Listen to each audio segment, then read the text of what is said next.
Welcome to the Cult of Cinnamon. Welcome to what I thought wasn't going to happen for a second. Just before we went live, my StreamYard just decided to like crap out for a second. Did you know? I wondered what happened. I was wondering. It's the server from StreamYard. So basically, when you're running StreamYard, like a stream, sometimes when their servers are a little bit lower, you'll see like a little, the same as you would with your internet connection, when you see like the that little thing. But it's their own personal one. But so is it own personal server per StreamYard stream? I don't know. I mean, like it better be considering what I pay for this. I better get a good server. Hey there, everybody. EH, William, Robert, this strange person named May2December. I'm not quite sure. He's in the house. The good-looking one. We are going to be talking today about the Eureka announcements. We are going to have some 4K Bluray boutique label kind of like favorites that we're going to show off here. I am going to tempt Malcolm with another list of omnibuses, and we are going to look at the updated completed card for All In 2023, which is happening very soon as well. Hey, there's Swift, so there's a little bit of everything going on. Swift. BotCon like 2023, eh? It is. It's like the weather in Newfoundland. If you wait 5 minutes and you're not quite sure if you like the weather, it'll change. Like our streams. All right, how are you doing today, by the way? I'm doing all right. Let me tell you my story from last night quickly. All right. So last night, me and the wife, we were chilling out on our wing chairs and, laughing with our whiskies in our hands. That didn't happen. We were laughing, ready for bed. And we went up, and what happens? The window was open in the bedroom, right? The wife goes in, she starts making the bed, she starts doing all this. All of a sudden, a hornet flies in, right? Right. Then another hornet flies in, and then 4 hornets together. So she runs out of the room, and she opens the door again, and there's like 6 to 7 hornets flying around the light. And there's all these moths coming in because it's dark outside.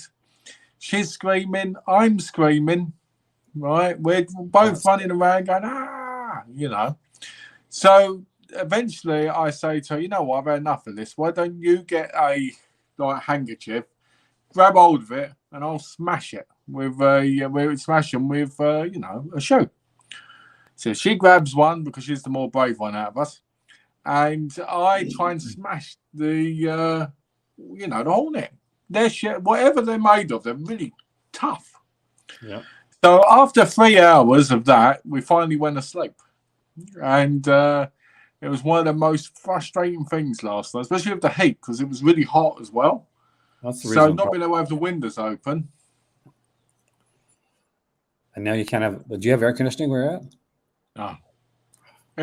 Air conditioning is not a big English thing, is it? Oh, that's true. Yeah, you do exactly have a lot of.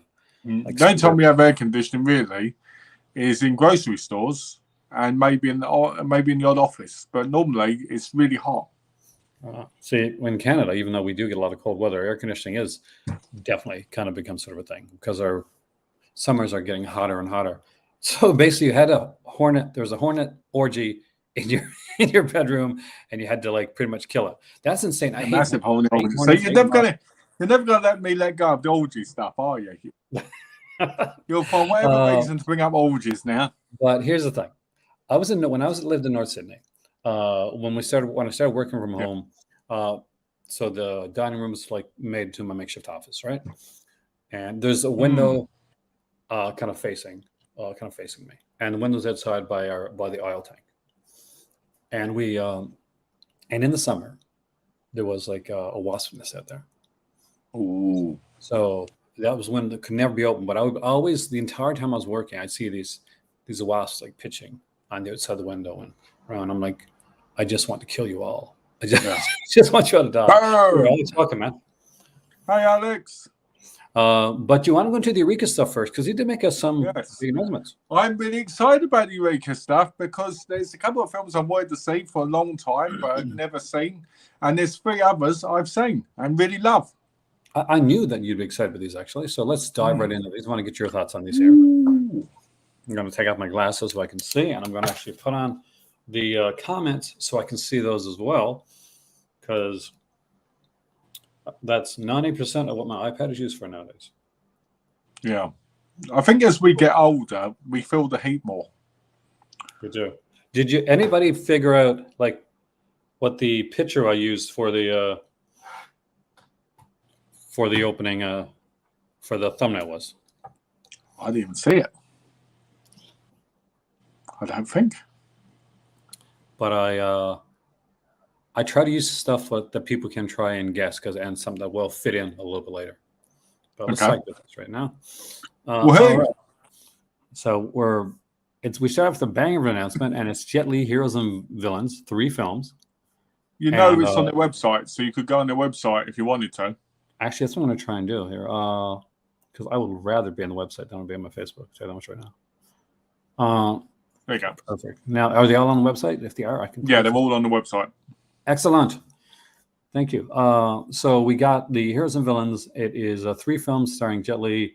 I'm going to mention them here. The Enforcer, a.k.a. My Father's a Hero. We have Dr. Wei in the Scripture with No Words. And Hitman, which when you said the name Hitman, I was like, is that Tim the Elephant film? No. I'm too excited about that. But what do you like? What we got here for these 3? I'll go over them real quickly. There's 2,000 limited edition copies for this one right here. It's a 1080p HD restoration across 3 Blu-ray discs. We get a limited edition collector's booklet.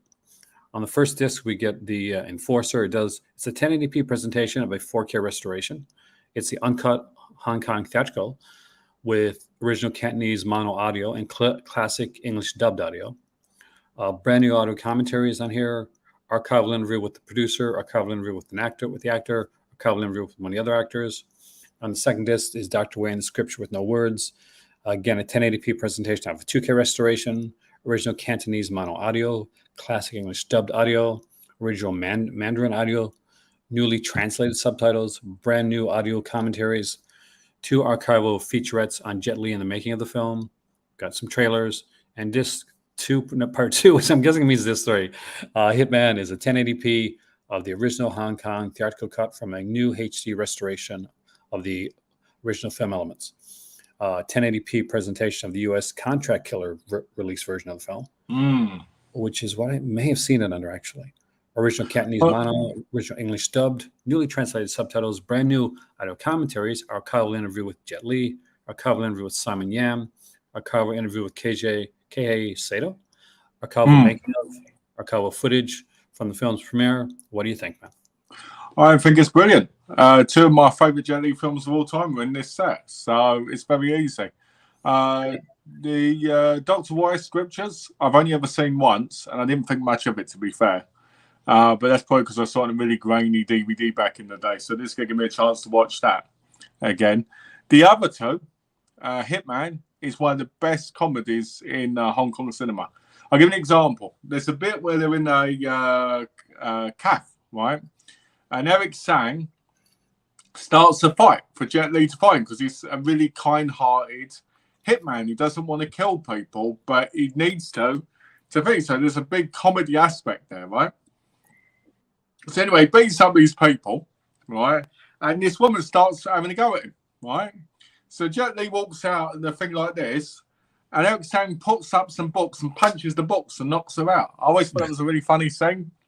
I highly recommend Hitman. Hitman's brilliant. Hong Kong Legends released it on DVD over it originally, and probably in Australia as well, because they had Hong Kong Legends over there.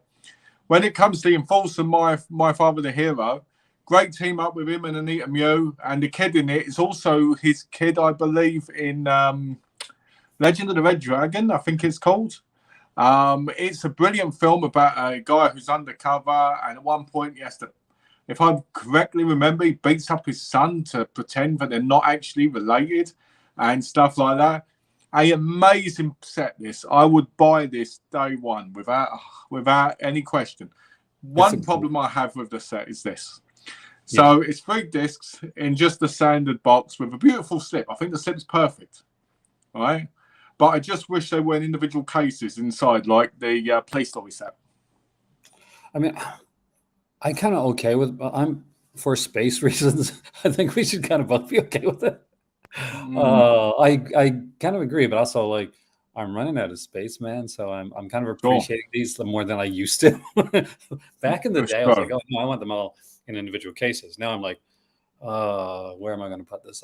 The main thing, though, to be fair, is they're on separate discs, and that's what really that's the important thing, because they could have like done this and chinched out and gave us like, oh look, it can be one on one disc and then there's going to be two on the other, which we've seen a lot, right? For a lot of I mean, I'll be honest, it's about time some more classic Jet Li. I'd love the Defender to come out on Blu-ray. That's not one of my favourites. Fongso York 1 and 2 are available in America. We should release them over here. Fist of the Legends. What's that other one called? Is it Tai Chi Warrior, the one with Jet Li? And I think it's called Tai Chi, I think. Because title was different. So, yeah, I recommend Legend 1 and 2 is amazing. I highly recommend them. I'm hoping this is like a volume, you know, like they release another one, because I would love to have those in, you know, it's been so long, and all the generic ones. I mean, they need to release the Black Mask movies as well. There it is. That's the next one. The Royal Champ 1 and 2. Yeah, I actually like the cover of this one. So this is one of those. This is one of those ones I've wanted to see for years, because it has Ching Ma Yo in it, and I've never been able to, because one, the DVDs sucked, and two, because the Blu-rays from Hong Kong, which I did try and get from Asia many years ago, were just upscale, so it ended up being a bit of a mess. So it looks like we got like a nice one here. So again, limited edition O-card, 2,000 copies. Brand new 4K restoration, both films presented in 1080p. I kind of wonder why they didn't just go for the 4K for this, but maybe they didn't think the 4K would. Probably didn't think it'd sell, because people keep complaining about all these releases, right? So let me say this quickly, because Alex said Eureka and A8 are killing it.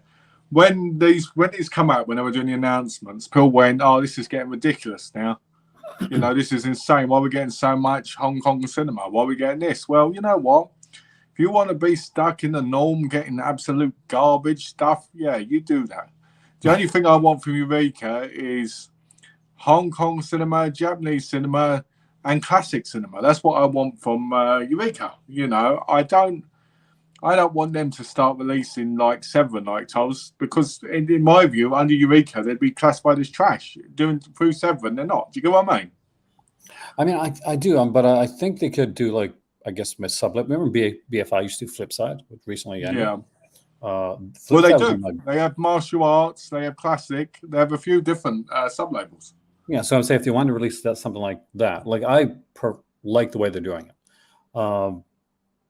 As much as I would like to see, and I know there's people who are probably in the UK that want to get some of the stuff that came over North America that you still haven't came over here.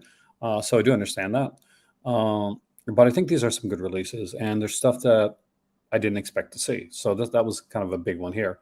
This one is loaded with stuff, by the way. We get original Cantonese audio tracks, English dubbed audio for this as well, English subtitles, brand new audio commentaries on here as well. With we got a career-spanning interview, so you know that's going to be long, with Hong Kong actress Helene La Lan, I guess. 2 archival interviews as well, and we got a limited edition booklet. So it's a nice looking release. So I like the look of this. Though it does kind of remind me, Malcolm, you know, like those Disney releases, like the gold release or something like that. Yeah, they do look a bit like that, don't they? Yeah, it does look a bit like that. And you put the Royal Tramp on there too, and like a Lady's Tramp. Okay, there you go. I have to be honest, I'm so glad they're releasing these, because I've wanted these on Blu-ray for years. I'd rather a slasher that has 1 minute kills and 7 minutes people walking around. Yeah, exactly. I know you're joking, but I actually would like some. But no, these releases are utterly fantastic. Let's dive into the next one, because we're going to get into some nice horror and some 4K stuff too. This is one I'm actually very excited about, and it's actually really reasonably priced. It is A Cabinet of Dr. Caligari. The original, it's going to be coming out in 4K. It's already been out. It's already been released. Oh, this is a release one? No, this is pre-order here. Oh, this is the standard release, right? Yeah, because I've got the version. I took it out. How was the 4K on that one? Because I missed the limited edition one, so I will probably grab the standard. The limited edition one's actually really nice, because it comes in a beautiful black box with a nice booklet. But if you missed out on that beautiful black box one, can't believe I said those words like that. Then this is an excellent release. It's a 4K 2160p UHD Blu-ray presentation. Scores by Cornelius Schwer, I'm going to go with. We got a second score on here as well. Original German intro titles with optional English subtitles. We got not one but two audio commentaries. We got an interview with Kim Newman, interview with David Carnes, 50-minute documentary on the birth of horror in the First World War. On the restoration, 3 short video pieces on the film's restoration, a collector's booklet, and a trailer. So even without the big release, it's still a nice one. Yeah. And I love it. It's a great film. I watched it for the first time recently, actually, with the wife. And I really, really loved, Was that really your first time watching? Yeah, first time watching it. Because the things I've got into more over the last couple of years is silent films, and what's the other thing I've recently got into? I've watched so many different things this year, silent films and other stuff from that kind of era. Of course, what slashes don't I have? Quite a few, but I don't want the burning, nor do I have it on blue. I don't really want House on Sweet Row. I finally got the German Sweet 16 blue. Oh, nice. Oh, which is fantastic. I actually love House on Sweet Row. It's one of my favorites. I like the ending. It's very nihilistic, but it's got a great cast too, and it's very much. There's another film, Pranks, right? The Dorm Your Blood, and I find they make a good double feature. So we got the Fearless Shaolin 4 films here. Excited about these? Well, I've already got it. I got the limited edition box set. And you know what? I've got to give credit where credit's due, because the man of the hour is actually in the chat right now. Alex, he actually bought them for me for Christmas. Oh, really? Yeah. So you got all these releases. You picked up all the other, the non-standard edition releases of these. So basically, there's 2 of these, but see the 2 volumes, but they went in the original box set with a booklet, I believe, and cards. So it's a re-release. See, I just love the fact that they're doing that. Because I worry sometimes, when I miss out on things. Okay, am I going to get a chance to get it down the road? And this is, I tell you, they're great. 18 Bondsman, brilliant movie. 7. I should say sell. Yeah, I did too. I expected it to sell a lot quicker. I think they've got the rights to another set that they could do, because there's so many of Joseph Koo's movies. I like that even though I do find the still look have a very Disney-esque look to it, I do think that the look would look fantastically together on the shelf, even with the standard releases. I love that they've kind of uniformed it. Would you pick them up? 100%. Yeah, a lot of these movies are movies that ones that I've seen and that I actually enjoyed back in the day. See, my better half's a massive fan of martial arts films. So you've seen the 18 Bondsman then? Have I seen? I've seen most. I've probably seen it, but do I remember it now? No. I like the 18 Bondsman. It's got a great twist in it. It's one of those films. I still remember, because most of the films in these sets you could get on DVD from the MIA label, which was known as Missing Action on DVD back in the day on the market stalls. And left, so finally picked up the 4K. Oh, awesome! I've got it. I just haven't opened it yet. Was a bit annoyed. I bought the 3 Colors trilogy on 4K when it was released, and it's gone down on Amazon now by 26 quid. The Criterion one, right? No, not the Criterion one. The Curzon one, I believe. Oh, because it's got a lovely blue cover. I'm loving the love for 80 slashers that came out of Alex's comment. 80 slashers bring back to a time which was much more simple. I love 80 slasher films. It's my genre. It's my favorite genre. The slasher genre. It's just, I grew up with it, and I'll always favorite. Well, it's interesting, because for me, I grew up on 2 different things. I grew up on 80 slashers, and I grew up on Asian / Kung Fu movies. So I'm always, and to be fair with you, if you said to me, what would you pick over the other? I'd probably pick the kung fu movies and then the slashes, just because I think of, like the stunts and stuff. And the action. The action's so fluid in a really good kung fu movie. Do you know what I mean? It takes so much work. But if you wanted to go on actual like kills and stuff, I would say, yeah, slashes. I'd enjoy. Because for me, I lump my slashers in with my slasher adjacent, which is the giallo genre, and that's literally the stuff that I kind of grew up on. That and the sexploitation comedies, like Porky's, my private tutor, Homework, just Lemon so many of those Popsicle. different ones out there.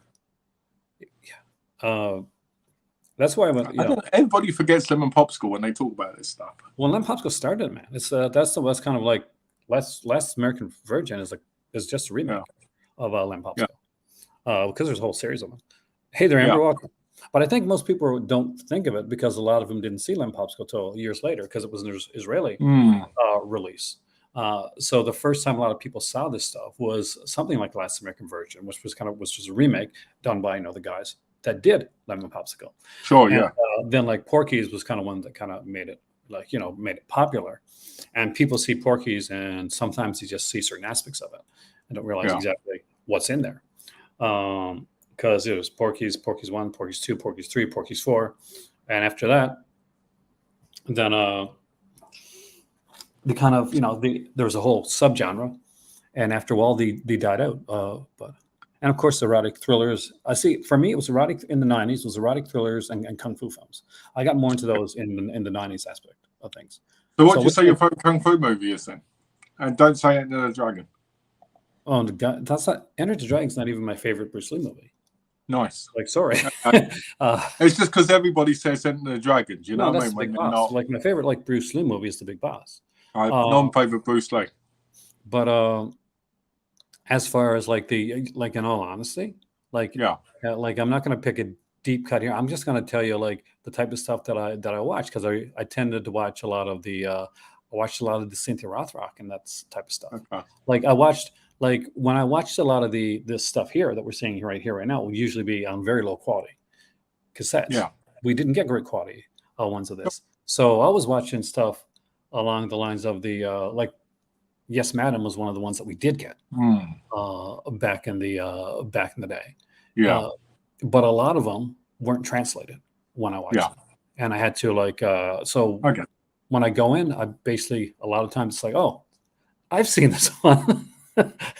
that's how it tends to be. Well, a lot of theater wise, Jackie Chan. So we had a lot of early Jackie Chan stuff, pre Rumble in the Bronx stuff. The the Drunken Master, Young Master and stuff. Young Tiger. Basically, when I was a kid, because my theater it was cheap, so they brought one boy in Hong Kong. Yeah, exactly. So that's more the stuff that even big. So I don't know if I got a favorite, but I.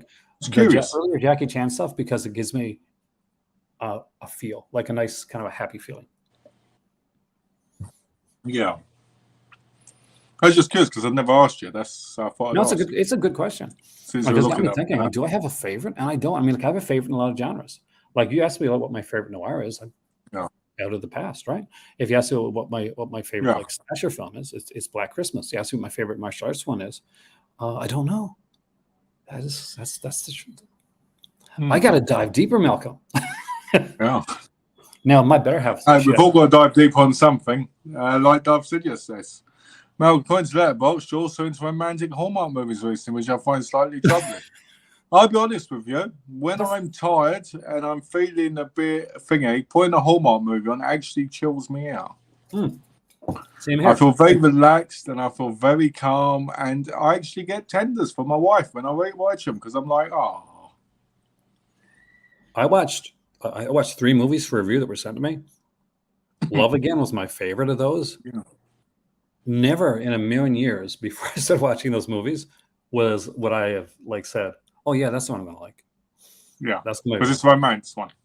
Yeah, because honestly, I was iffy on getting it come. But I said no, because it had Priyanka Chopra, so I said I'll take a chance. Well, we know most of it. You spent alone in a room just looking at her for, I don't blame you. That woman gets hotter with age, I tell you. She does, man. She really, really does. Such as I want, I can get. I want the 4K of Uncle Sam. I've got the 4K of Uncle Sam. But they didn't do a bonus disc for that. But I think they might be doing that with the new Death Dream 4K they're planning. They didn't do a bonus disc for Uncle Sam? Then I have to do my pieces thing.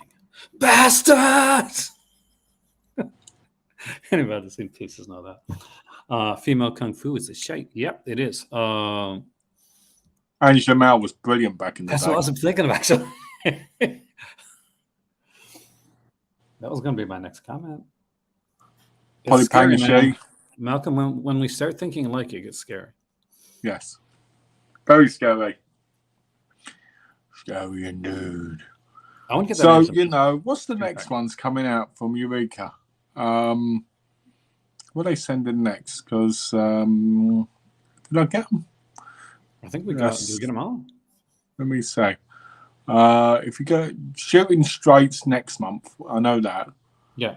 And I think that comes out very again. Touch of Eva. Okay, yeah, they're the next ones coming out. No, next month for me.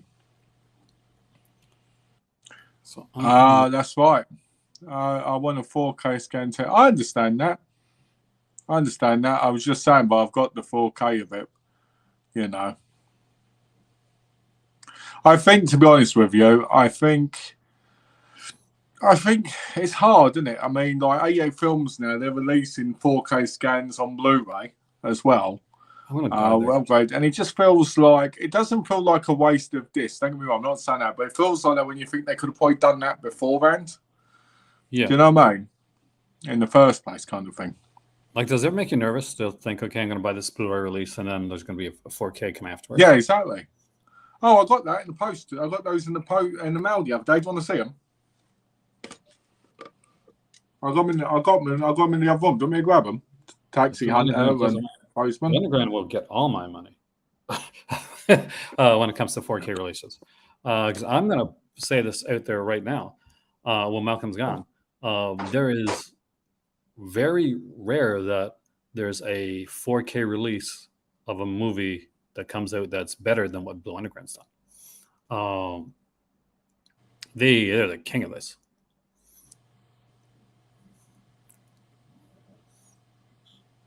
And 4K is getting more inexpensive. You'll get their EH, trust me. We all do. Even my dad has gone 4K. And that took a bit of a while and a bit convincing as well.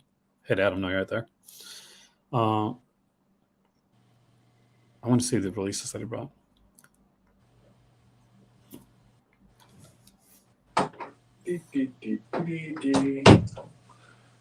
So I've got these. They came. How ready? I haven't. So Taxi Hunter. Put you up on the big screen so we actually see. So we got Taxi Hunter. Something I've noticed with 88 Films is the cases getting smaller. So Double Impact isn't, which just came out as well. I love the look of that. But Taxi Hunter is. So it's like, nothing to say. There's like a big thing. I got number 337 of 3,000. So I think I got that on MVD, right? I think yeah. somebody rewound it. So that's Taxi Hunter. Then we've got the Thomas Crown Affair. Which devices, I don't believe any different to the original release that came out, except for it's got a slipcover and a poster and maybe some extras. Kind of reminds me of extras. That's more than. Remember when I bought the Craft from Scream Factory? Yeah. I think it had a couple of feet extras, but it was actually the exact same transfer as of the old Blu-ray at the time. What? Also, my health is not good, and I will die in less than 6 years, maybe sooner than that. So it's too long. Where I start over 4K. I'm sorry to hear that. Yeah. Actually, it's very depressing for me. I'm sorry about that.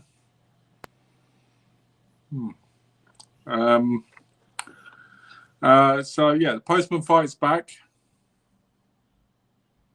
which is a great Chow Yun-Fat movie where he's really young. And then we've got Fight Back to School trilogy. I love the way they're done. Okay. There you go. See, the 3 separate cases. That's how I like them. because they have the separate, look. But yeah, I got these all yesterday. They all came yesterday. 88 Films Bonanza. So when I'm trying to find my new favorite martial arts movie, I got to come to your place. Exactly. If you did, you'd find hundreds and hundreds of martial arts DVDs. But I've got to do 7 more pre-orders on 88 Films for October, I believe, because they announced a whole load, didn't they? Because they did what was it? Because why can I not remember any of them? I remember them as you go down. Well, these are the ones that you got already. Yeah. Twin Dragon. Oh, there you go. Battle Creek Balls one. But I need to pre-order. The Big Pro. Do you remember this one? So this was... Yeah, it's awful. For those that don't know, this was the first time that you tried to make Jackie Chan a thing in North America. And it didn't totally work. And part of the reason was because they didn't let him be Jackie Chan in the movie. This is a documentary. He's being interviewed, and he said, "Well, how about I get out? I'll jump out of the car window and I'll slide across." He said, "No, just open up the car door and just walk." He said, "No, but it's more exciting this way." But this is a really nice set. I don't remember this movie came out. Yeah, it's not even a re-releasing it, but I do like the box art and the poster. It is gorgeous. 80-page book on this one as well. There's a ton of we got 2 audio commentaries. I'm glad the ones with Kim Newman and Barry Forshaw, because they do really good audio commentaries, actually. Yeah. The stuff that 88 Films has put out, remember when 88 Films started? Yeah, it was all mostly really lackluster. I mean, they did some good releases, but I mean, they didn't make that much of an effort compared to now. It seemed like the turning point was the breakup between Watto and Arrow. And Kalamata going over 88 Films. Because you remember when it was kind of like a contentious time period with some anger among some people. This Twin Dragons released too. Is this one already out or is this one coming out? No, it's coming out soon, but I've got it pre-ordered. Oh, this is a nice looking one too. Never ever liked this film. I have a story about this film. I went into a convenience store and they had this on VHS and Once Were Warriors, the New Zealand film. Yeah. About Maoris. And I went, what one? So I picked Once Were Warriors. Because I thought, this is a strong action movie. Because the way I look on the cover. And got home, watched Once Were Warriors, and was absolutely gobsmacked. I was 12 years old. And I was like, oh... Right, and then I put Twin Dragons on, and I was like, that film don't compare to that. So it's I've got kind of a weird... No, apparently Battle Creek is a new transfer, apparently. As they said, they were redoing the transfer, a new 2K transfer when they announced it. Still going to be a bad film, though. What's your least favorite Jackie Chan movie? My least favorite Jackie Chan is probably... Probably Project A, Part 2. I'm actually kind of surprised. Mine is Mr. Nice Guy. I love Mr. Nice Guy. Yeah, I'm a big Richard Norton fan too, right? I actually don't mind Mr. Nice Guy that much, to be honest. I'm down. Mr. Norton was brilliant. I loved him. Super underwhelmed. Yeah, he was great in City Hunter and in Twinkle Twinkle Lucky Stars with Jackie. I love that scene with him and Samo, where Samo hits him with the rackets. Boom! I love that. We're getting a Forbidden Kingdom. That's a good one. That's a good one to pick as disappointing. But one thing you got to remember about Forbidden Kingdom is that's in his later career. Yeah, I always like to try and pick earlier in the career because it feels like he was more at his prime then. Do you get what I mean? That's why I choose Mr. Nice Guy. But you're still right. A lot of people would say The Medallion, and they've got that on pre-order. Yeah, a lot. I wouldn't lie. I would, if somebody said The Medallion, I would completely get that one. Actually, get what they're saying. That's not one of it, and it's true. The Medallion is not one of his best. It is a weaker effort. But Ferrari, that's still, it's a amazing. little later, I think, too. Yeah. It's not the I early. mean, I think one of his best movies is Kung Fu Panda.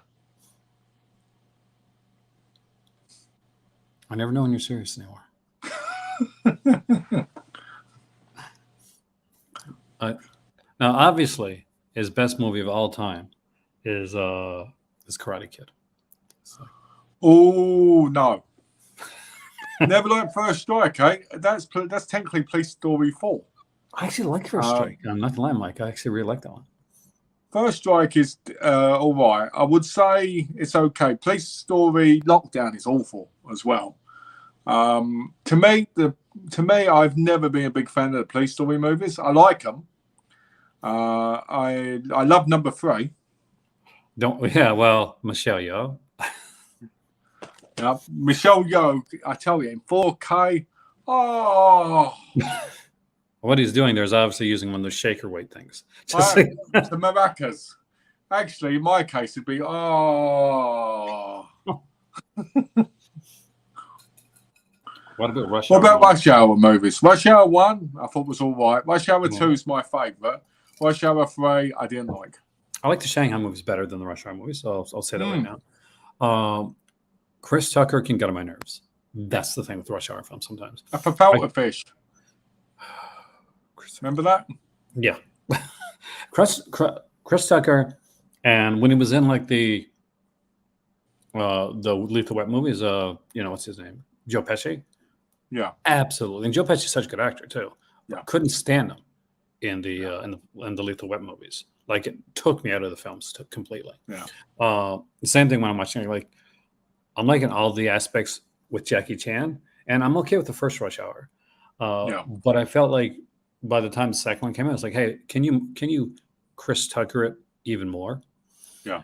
And I'm like, nah, please don't do that. Best bits with Chris Tucker are the bits where he's completely oblivious to anything that's going on.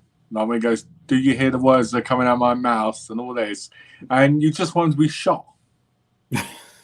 You know? It's brilliant. You could never... Apparently they're making a 4th one. I know, but... I mean...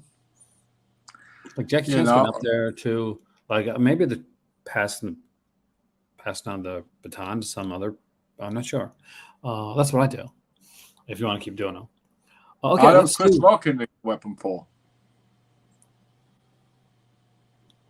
Oh no, I'm not talking about Chris Tucker. I'm talking about the Rush Hour.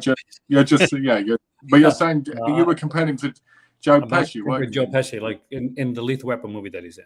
He's annoying as hell. I will tell you, Lethal Weapon 4 wasted Jet Li. In my view. I mean, there was great thing, but it was this. I didn't like Jackie Chan.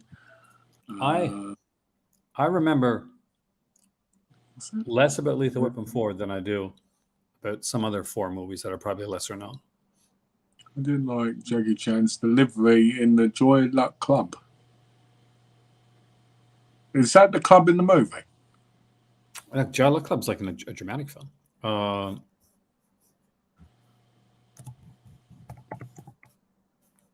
Which I saw years ago. 93.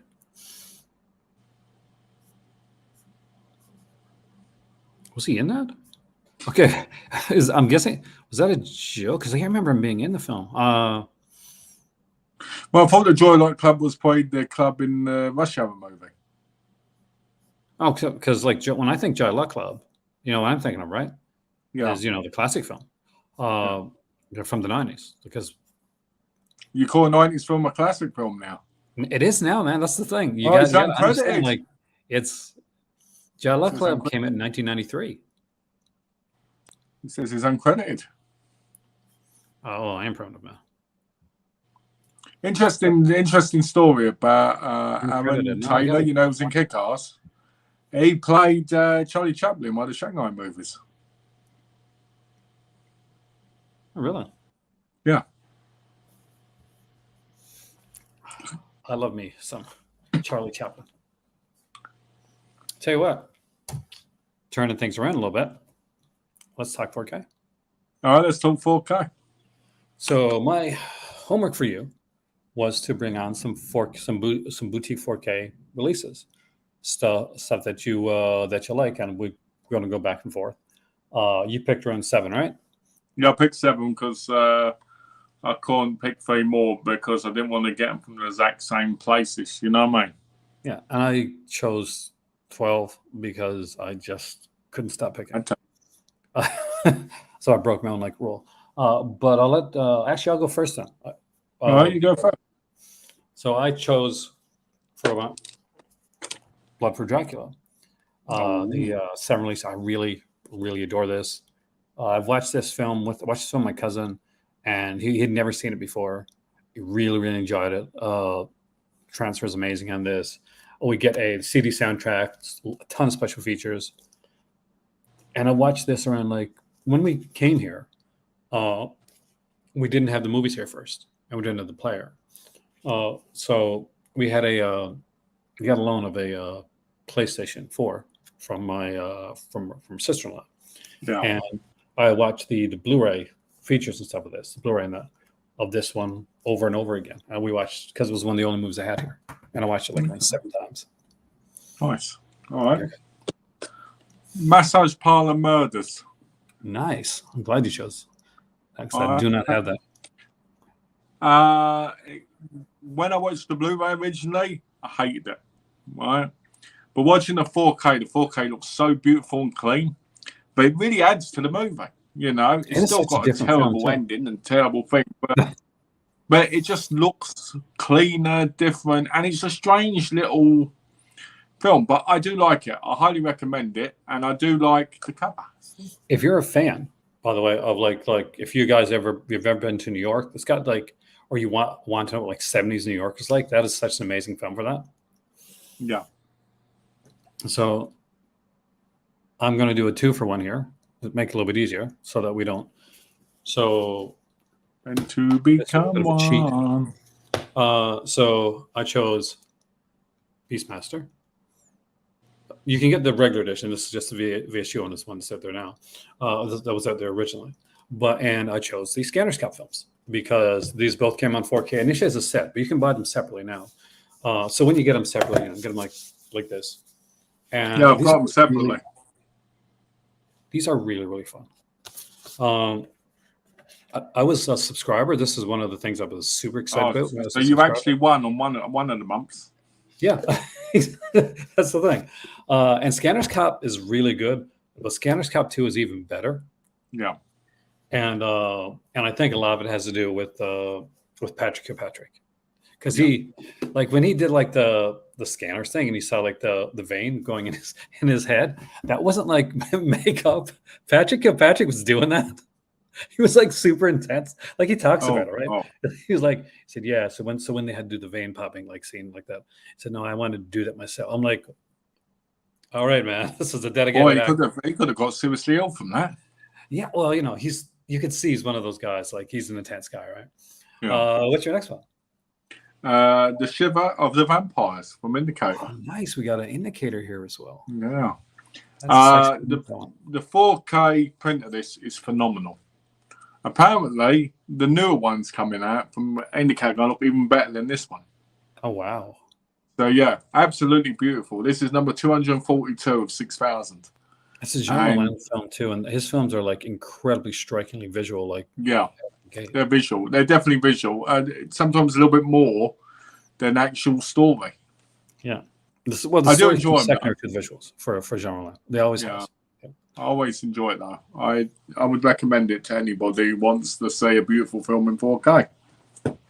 Well, I am going to keep it classy, just like you did. Oh, I almost picked that up. I haven't picked that one up. Miami Connection. Adore this film. Did this need a 4K? Yes, it did. For me, this is a film where they thought it was lost. They actually didn't think there was ever going to be another Blu-ray, let alone 4K. This one, but this is an absolutely stunning release and extremely beautiful. They did the same thing with that Killer Condom movie, which makes no sense. Yeah, because I'm sorry, this is a much more this is a much better film. If you haven't seen Miami Connection, you really got to see it. It's one of the it's just classically cheesy fun. There we go. We've got the cabinet of Dr. Caligari. You brought it here. All right. I did. I didn't bring the box down because I didn't want to get damaged. But this looks really clean on the 4K, right? Which is gobsmacking since it's from 1920. Well, that's a brilliant story, and it's actually what I've noticed about these silent films, right? Is they have so much depth in them that they make you question your own reality sometimes without even saying a word. Absolutely beautiful. I highly recommend it. I really do. The 4K is probably going to be the best it's ever looked. So striking as well. You know. And guys, that's coming out again, like it's being re-released. So, and it's one you can watch with the whole family because it's rated U, which surprises me because it's actually quite grisly. You know, in time. Again, you pick some beautiful films too, like not just 4K, but you pick Genre-Land, you pick Cabinet, Dr. Caligari, which are gorgeous movies. Yeah. And that's why I had to pick one of the most gorgeous films. Thriller. Cool picture. I love Christiane Lindbergh. You watched did you watch the uncut version? Yeah. I watched the uncut version first. And then I went back and watched the other one. Did you not like it? No, I watched the uncut version, and I have to be honest with you, I watched the scenes, the inserts. And I thought they were really boring. But what was interesting is on the interview with her, where she talks about how when they did those scenes, it was with Romeo and Juliet, who were sex show people back in that time in Sweden, who basically were hired to do those scenes because obviously she wasn't going to do them because she was just. Oh yeah, you're watching those Lord Gemser and Manuel films when you see those insert scenes. Those are not. It's not Lord Gemser in those scenes. That was kind of common practice. Oh, no, but what I'm saying is the interesting story that came from the whole Romeo and Juliet people, how they were really well known, how they were a big part, and in many cases they were more famous than most of the stars who were in the movies. So when people found out that those scenes were them, even though you didn't really see much, it made them want to buy the film more. And the fact that the director never made anything from the film properly. Yeah, and the sad that, a lot of people like Malcolm when he bought this kind of blind bought it and like expected. I guess some people expected like, I don't know, Last House on the Left or something like that. Yeah. So when they got it, they're like, this isn't as intense as I thought it was going to be. And it's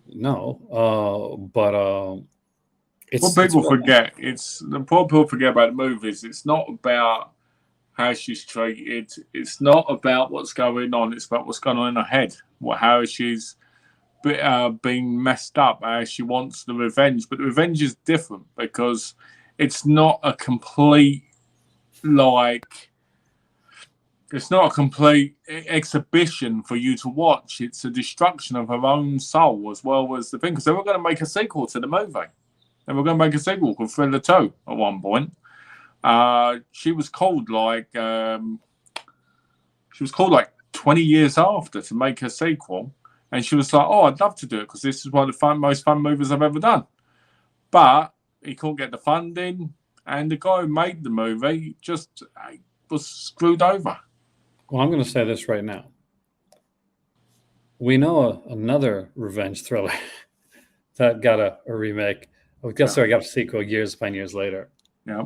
And it didn't turn out too well. So maybe it was a good thing. Maybe. Because, it could have been Deja Vu all over again. Oh. There we go. Nice I'm proud of that, by the way. You should be very proud. Okay, how about this? To keep up with... Hold on, you did yours because you did Thriller. Yeah, I know, but I did it because I know you only had 7. Demons 1 and 2. Synapse release. Stunning. What's really cool about this one, though, aside from this, and I watched this recently. I was going to watch this today, but I ended up watching one of the other films on this list instead, so you know what that is. And if anybody looked at my thumbnail, they'll also know what it is. But it comes out with like pretty unaltered artwork here. You open it up. There's 2 4K discs. There is an invitation to the birthday party from part 2. snaps, like, there's a book there.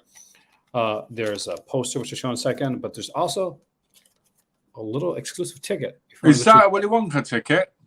It's the Metropole ticket at the beginning. It has the artwork for both films right here. And the poster that is shown on the inside is this one right here that is actually from the Steelbook edition of the release. I do like that poster. This is what the Steelbook looked like. Because they did initially call it Steelbooks for both of these. Well, so what's your next release? Since I kind of like... My next release is Dr. Caligari. Didn't you just do Dr. Caligari? No, this is a different one. With the... sneaky. Okay. How did you find it? I found it to be mental. And it was really strange. And I'd never seen it before. And I liked it. But I feel like it's one of those films you have to watch multiple times to understand more. I got it on DVD. I don't have like the 4K of it. Yeah. It's decent. It's decent. I feel like if I watched this maybe like a few more times over a year, I'd probably see more to it because it feels very frenetic and really fast paced and really crazy. And you wonder what's going on. But that's Mondo, right? What's that? The Mondo? Yeah. Mondo Macabre. Yeah. I got it. Very different looking for a Mondo release. Yeah, it's because it got slipped. That's what I said the other day when someone said you think they'll ever release slips. They did for this. Yeah. Same with so it's a really good film, but I feel like you need to take your time with it and really kind of try to understand. I do think it needs multiple watches. That's a good choice. It's a really good choice. It's definitely with the colours as well. The colours in it, phenomenal. Nobody guessed the thumbnail. I was kind of disappointed, actually. Because that's from this one. Oh, yeah, that's what it was from, because you told me earlier, didn't you? Yeah, and this is one of my favorites. And this is actually one of my favorite 4Ks in my collection. And probably the most watched 4K in my collection. The transfer on this is absolutely stunning. And for the first time, I was talking to Malcolm earlier, I watched the English dub, because I normally watch subtitle. So I watched the English sub with a 5.1 DTS like mix, and it was booming. And I don't have it hooked up to like a sound system right now. Just coming right off the TV, it was booming. So just one of the best looking transfers I've seen. And I'm watching the beginning, and I think I actually took a video, but I forgot to send it to you, like the opening when the dog's finding the hand, right? Yeah. But it's such a, I forgot how brutal this movie was, actually. Very brutal. And and the weird thing is, like, I'd seen this around 2 weeks ago, and I forgot how brutal it was. Wow. Memory's going. Probably hands down, like, one of my favorites. It made me want more Blue Underground, and I tried to choose just one Blue Underground, but the other one that I have in my collection is House by the Cemetery, which is another one that looks absolutely amazing. It's my Blue Underground choice and one of my favorites for like 4Ks that I got, like, period. Is Pill still in the chat because it's not updating? You're still there, but I'm here, so I know it's, just not what people were just listening, A lot of times that's what happens is people just listen and use it like as so some people go and some people use it as, some people just are doing other things and put us on the background because it's a podcast. I just wasn't sure because sometimes they freeze, don't they? That's what I asked. So next up I've got Out of Order. Oh, nice. All right. I like that you chose different companies. This was one of these films where I was like, I'll give it a go. And I'm glad I did. Because it was a fun ride, but it was a beautiful, beautiful ride of a film. It's a really good thriller. But people are stuck in the lift. They're trying to get out. There's these complications. There's more twists along the way. But 4K-wise, beautiful. The lift, when they get out with the lights and everything, stunning. Probably one of the best 4Ks I've seen. On a standard kind of setting. Also, Mike said, and this is how we know, and now I want this. He made a slight, I always watch the dub of New York Ripper. I now want a cat version of New York Ripper. Can you imagine? Amazing. That'd be awesome. Especially if it was Mike, Mewtwo. you made me. Mike has created something that I did know I wanted that I do. How many have we got left? I've got 2 left, and then I've got 2 to show. I got today that came. All right. So we'll go with Alligator. Alligator. Absolutely fantastic film. If you haven't seen this movie, you really should. A lot of people like sleep on it, but it's a John Sayles written film. And the cast is incredible. Robert Forster is in this one, Robert Riker, Jack Carter, Gene Jagger, Sue Great Lyon cast. is in the film, Angel Tompkins, Henry Silva, the man himself, is here. I love that man. Now, there is a very kind of cheesy, fun. He did. Yeah, he did. But see, that's the difference. I'm not, I run by my own rules. My rules is I like the Italian. Well, most of the Jellos back in the day as well were made more for the UK or the English language audience. Oh yeah, that's why they so always many look of for, them. actor in that could speak English. Yeah, that's why so many of them had really weird choices when you choose on the Blu-rays and that what style you want, and why it always looks out of sync. And it always depends, when you look at certain ones, they'll have the English person speaking English, and so oftentimes they'll have the people that are speaking Italian actually speaking Italian. So it had to be interesting on set of some of those films. But anyway, Alligator, if you don't have it, you should. Have you got number 2? Yeah, it's not on 4K. That's why it's not here. It's the Next Mutation. It's fun. It's really cheesy, but it was put out on Blu-ray. Kind of like this is going to be a shocker because I never expected this to be an awesome 4K. I literally thought, it's just on 4K. And that is Undefeatable. Right? There's scenes in this movie, like there's a scene in the warehouse where they're fighting and the light goes red and you've got like the polystyrene falling like snow and it just looks incredible. And it's mind-blowing. I never thought when I watched these films on DVD and VHS that they'd ever look better than that. And this does. It's an incredible watch. I highly, highly recommend. If you want to watch one Simply Waffle movie, just for the look alone, it's this. I really do. Beautiful movie. Oh, yeah. My problem is just that I hate people getting touchy about dubs. When first-time watchers act like they can't watch the films unless the film may shoot live dialogue in English. That's a good point, I think. In some ways. I have like certain actresses, like Italian actresses, like Dara Nickelodeon, stuff like that. And sometimes they were dubbed over. But if you were lucky enough to get like a print in Italian, you got to hear their voices. And so for somebody that lived in North America, we'd get a lot of the stuff on VHS. DVD wasn't a thing then, or neither was Blu-ray. So our only choice was a dub. We had no other choice. So to go down the road when you're only finally able to hear them, as much as people say, well, you can play them can't watch subtitles right now or can't watch dubs right now. Everybody's got their own thing when it comes. Well, I've had people in my life that have said, I don't watch a movie to read. I just want to relax. And I'm like, but you're missing so much of the actual story. I hate when you watch a dub, right? And the dub has like a completely messed up story. And you know what really irritates me? Right? Is when in the subtitles it says, oh, we're going to go out on Tuesday. But in the dub, they say Friday. It's like, sure, you could have said Tuesday. Yeah. I want 100K. And then in the subs, in the dub, it's like, I want 1 million. And you're like, what? There's a lot lost. In New York Ripper, there's I'm a massive fan of the TV show Dallas, right? But you kind of get more into the subtitle. like Mate, what's going on in Dallas? I'm like, what the hell Dallas are they watching? That was as well. I chose a bit of a cheat. I chose some Halloween series.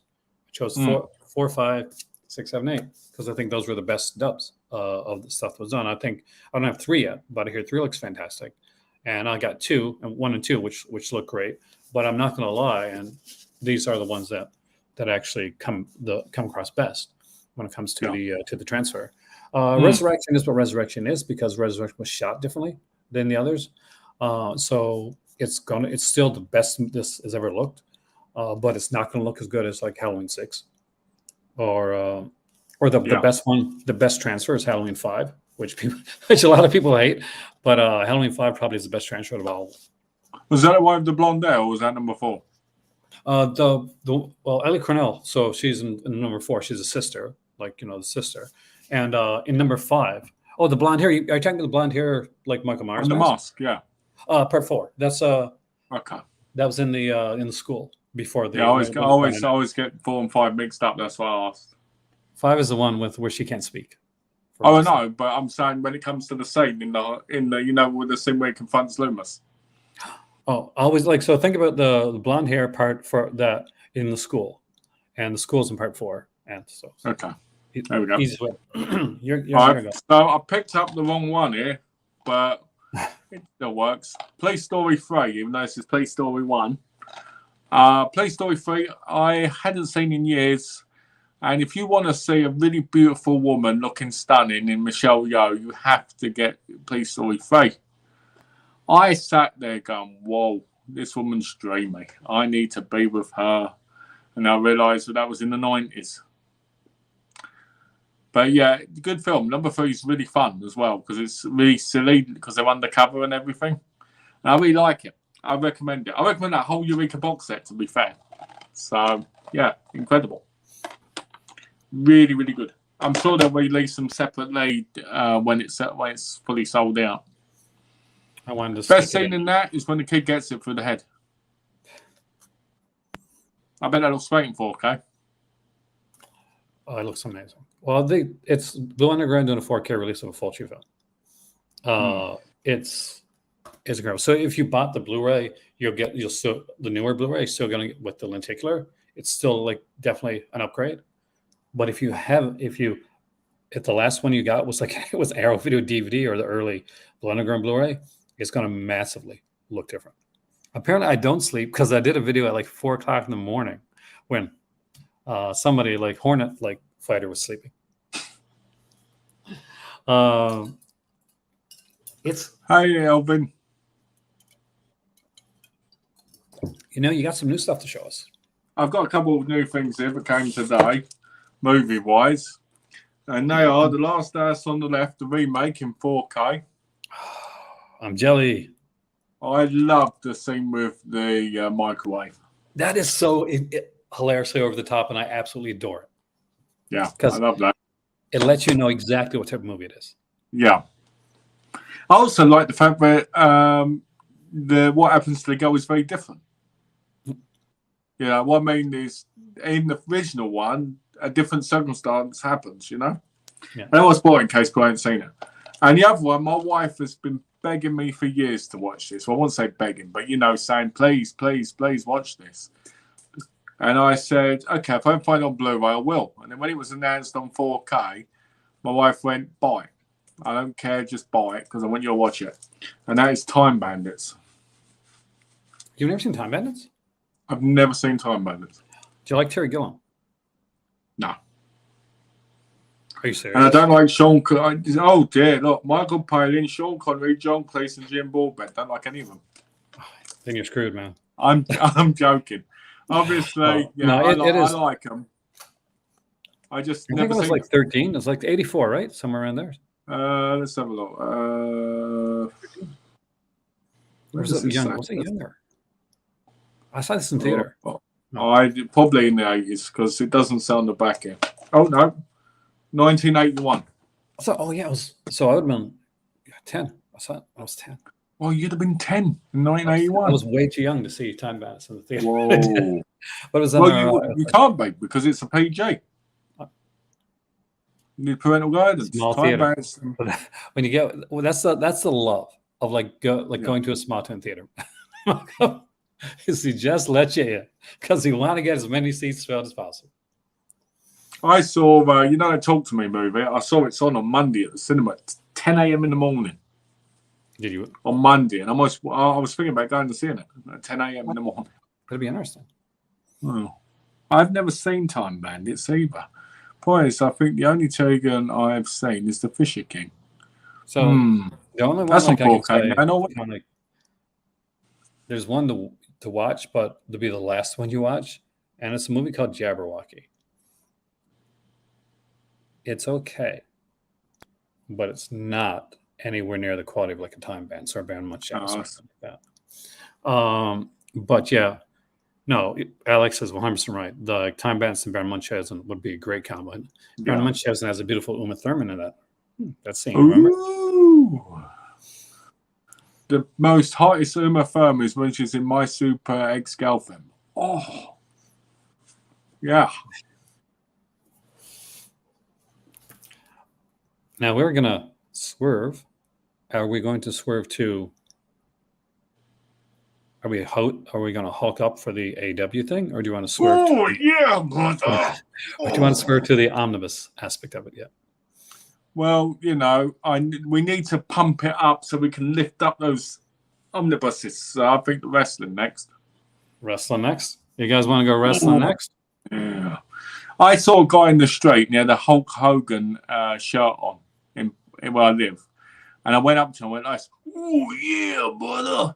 Yeah, let's do the handshake. Yeah. Mega Power singer. Right? And do you know what? He just looks at me like this, like, I was like, you. It's a disappointing that he's wearing the shirt in the Yeah, the best part with the Mega Powers is so they'd hold hands, right? They'd do the handshake, and Hulk Hogan would always go like this. Once they held hands, Hulk Hogan would go, ooh, ooh, ooh, yeah. So it went off the screen, and you're like, were they having hand sex or something? Do you know what I mean? Like, whoa, those Mega Powers went through. It was like, I loved back then. So for those that weren't watching wrestling back in the day, there was Macho Man, was kind of a bad guy, but that was turning good. Yeah. And there was Miss Elizabeth. Yeah, because so Macho Man was getting like pretty much like teamed up on. So Elizabeth is in the arena. She's crying. She runs out. Remember Sherry? Right? Sherry went to hit him, and she ran in the ring and she grabbed hold of it, and she was like, oh, and then he gets up. He's about to punch Miss Elizabeth in the face because he doesn't realize it's her. And then when he sees her, she's crying, and he hugs her. And everyone's like, yeah! But like the start of the Mega Powers, basically, so Miss Elizabeth runs out. This is like Hulk Hogan at the zenith of his of his popularity. And then she comes back, but she doesn't come back alone. Like Macho Man's, he's overpowered. Hogan comes out, and they were enemies before. So Hogan comes in, they clean the ring. And the next time, that's when the whole handshake starts. Just so people know, Hulk Hogan gets in the ring, and then the movie ends the show ends like in the end of Bruno. That would be a very different match. Oh,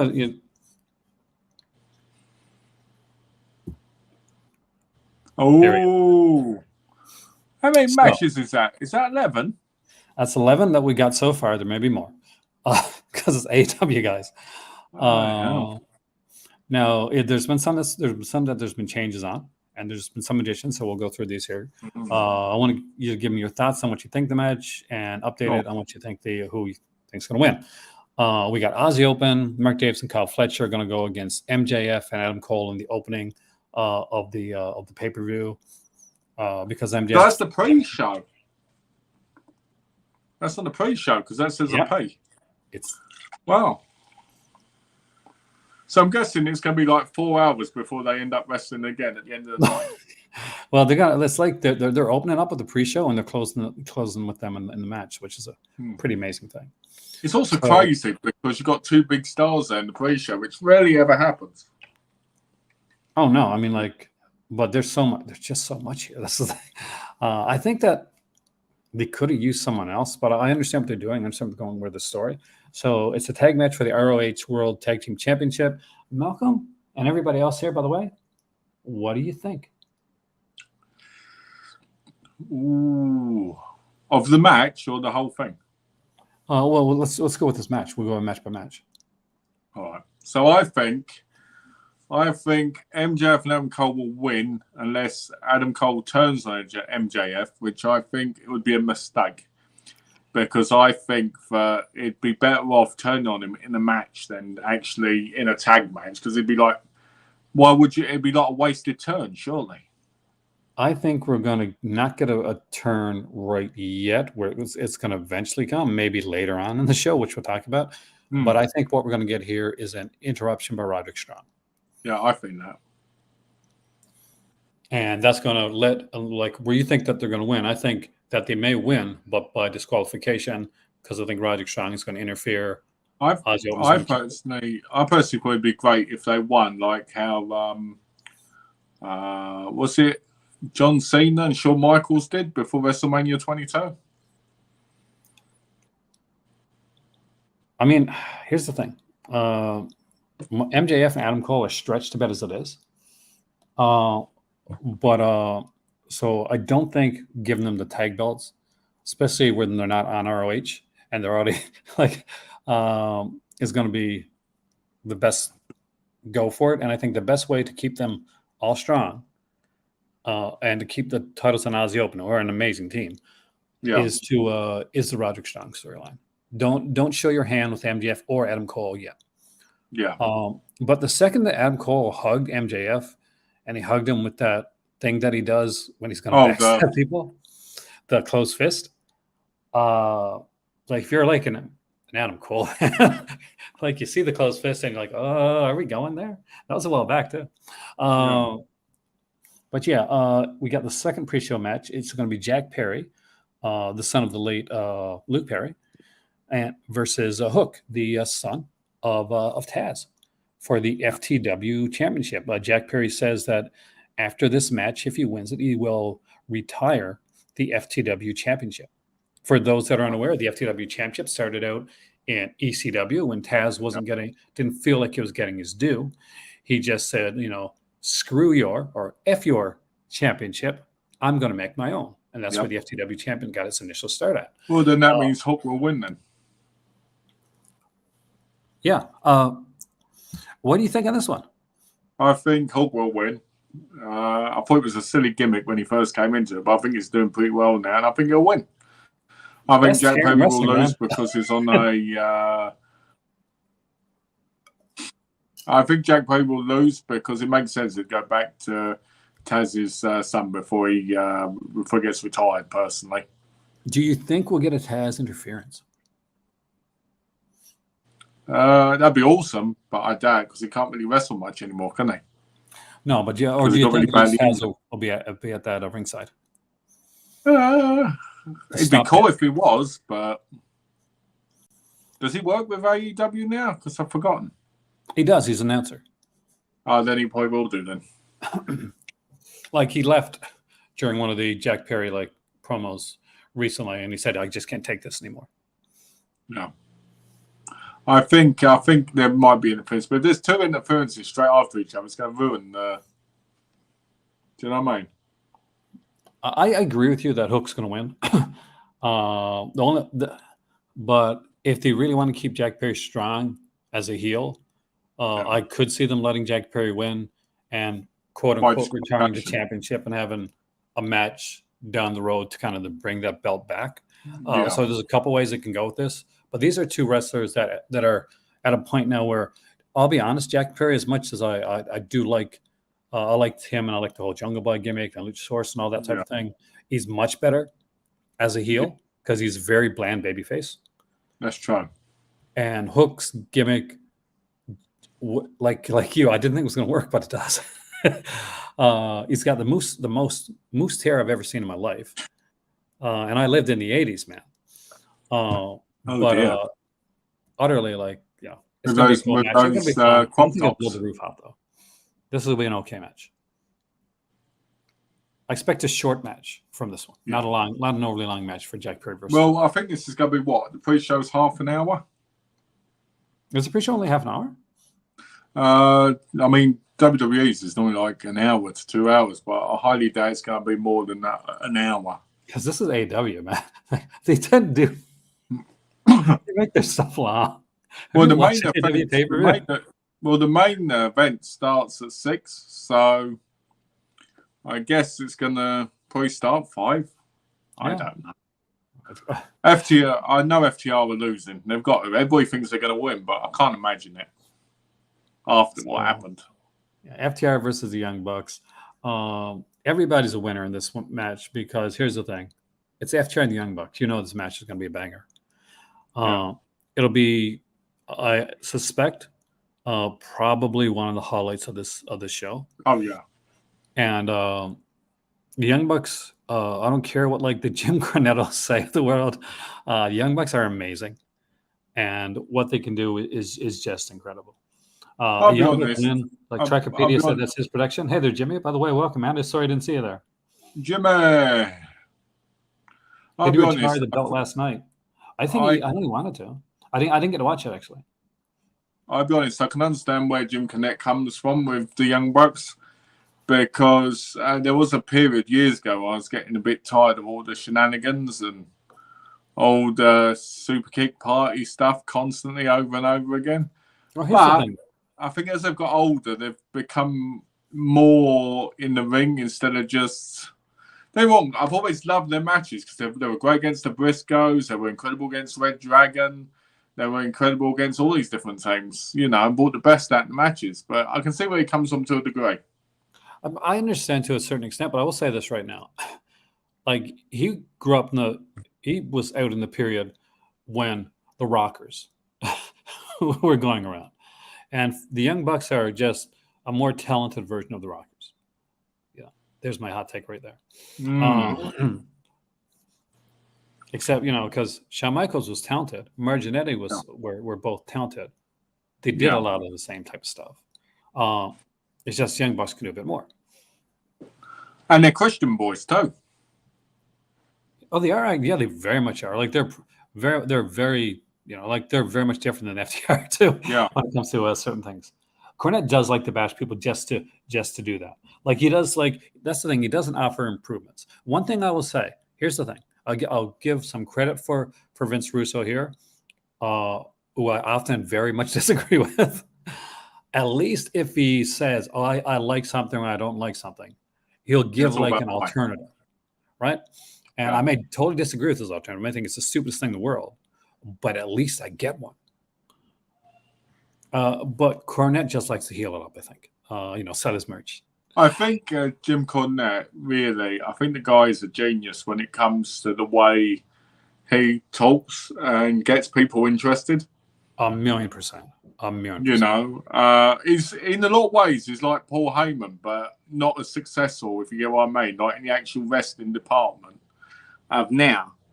But when it comes to the way they talk, it's so like intriguing and gripping. I think with like Jim Cornette gets old school wrestling. Paul Heyman gets wrestling in general. Like so, Paul Heyman got like he's wrestling, isn't he? Like he got back. He got to like, okay, I understand what people want now, and I'm going to understand what people are going to want in the future, right? Jim Cornette understands what people wanted in the 80s and the 90s, and he thinks it should stick there. And that's my period. So I love listening to him. I think he's probably one of the best talkers and one of the most interesting like podcast people you can watch. Just like somebody missing Bruce Pritchard. I like listening to Bruce Pritchard. I love his impressions. Bruce Pritchard can impersonate anybody. Do you like a double teamed divas with Vince McMahon? Let's not talk about that. Because I think Bruce Pritchard is a yes man, and I think Bruce Pritchard for the company has not been a good thing. Because anything that Vince is going to say, Bruce is just going to say yes, Vince. That's a great idea, Vince. We should totally do that, Vince. And yes, Vince, rest in peace, Terry Funk, all-time great wrestler. Mentioned him last night, and probably one of the last proper old school wrestlers who actually wrestled almost practically as long as Ric Flair did. Yeah, and like how many retirement matches did you look at him, you look at Terry Funk, he was doing hardcore matches when he was like 60 odd years old. I remember Chainsaw Charlie. I love Chainsaw Charlie. Him and Mick Foley were brilliant together doing that one. It was such a ridiculous thing, though. It was like, this is Terry Funk. You could probably get something more on the name of Terry Funk than random Chainsaw The Charles. Funks, though, they're their own dynasty of a wrestling family. Yeah, they did. Phenomenal, you know. Fourth match, we got our only female match on the show. I'm very disappointed by this, by the way, because there should be Hi, a Alan. PBS match. Oh, Alan, welcome, man. It is Hikaru Shida, she's the champion, versus Toni Storm versus Saraya versus Dr. Britt Baker, DMD. I know we differ on like who's going to win this one, but see if your thoughts are still the same. Who do you think is going to win it? I think to be honest with you, I've been looking at it more, and I think they're going to do what you said. I think Saraya's going to win, and then she's going to get injured and lose the belt. I don't think she's going to like injured, but like maybe like down the road. I think they'll do like I think there's only two ways to go for me. You either give it to Saraya because we're at Wembley, or you keep it on Shida and basically give her that rub because she held the belt during a really hard time period, and she made it exciting. Yeah. Personally, if Saraya was as good as she was back in 2013, I'd have no worries about it. I think she's going to get it. She's this, she's that, because she was phenomenal back then. I think she can be. I think that basically the thing is like having that, and I guess what's the word I want to use for this? Having the right initiative, like the right initiative, the right kind of thing that kind of pushes her to be. Sometimes it can become easy after you've been out for a while or something like that, and you're part of like a team or a tag team or a group to say, okay, I'm not in the center of this. I can slack a bit, right? I can rest a bit more. I can let things go to the forefront. But I think if she's pushed to the forefront, I think she'll give her all. I think they should have interference from her mum. That I would love to see her mom at the show. Actually, I hope they at least show her. Because if she's going to win the belt, they'll be there, won't they? So she can cry in their arms and go, like, I'm back and all this stuff. WWF in the early 2000s. If you can't get into it in the early 2000s, that's amazing. I would say, I'll be honest with you, WWF is the last thing that you want to watch if you want to get into wrestling. You want to get into sports entertainment. Like, hell yeah. Lots of that in the early 2000s. If you want to get into wrestling, there's so many other better things that were probably around at the time. Impact Wrestling, TNA was around at that time. Ring of Honor back then. Better wrestling, the early WCW. Like when you went back and watched somebody, especially Triple A is fantastic, but getting people to watch the Japanese stuff is different now. It's like NJPW, like Japan Pro Wrestling. Pro Wrestling Noah. CW's Golden Era with Nancy Drew and Riverdale last night, and I know the CW is as a channel has ended for me right now. Actually, it'd be interesting to see what comes next. A lot of old people shows and reality because of people that own it. Actually, I could not get into that Nancy Drew. I thought it was trash. I loved it. First season was really absolute garbage. I'm sorry. As somebody who reads Nancy Drew and lives and breathes Nancy Drew constantly, I can tell you that show was trash. And nobody will change my mind on that. The original Nancy Drew Hardy Boys show was better. Hated this one. I hated it. I hated what they did. I mean, it's like saying they sexed it up and they changed all the characters into completely different idiotic characters like they do in like Gossip Girl and all that crap. And then they bloody ruin it, didn't they? So yeah, I mean, they ruined Colson Drew alone. Absolutely ruined his character. They ruined the character of Ned. They ruined the two friends. Absolutely awful. Absolutely disgusting. Ruined it. And I watched the first 20 episodes. I watched the first 20 episodes and it was dreadful. I'd say for me, I got into it right away. I love that they used the supernatural aspect of it. I wasn't sure if I was going to like that.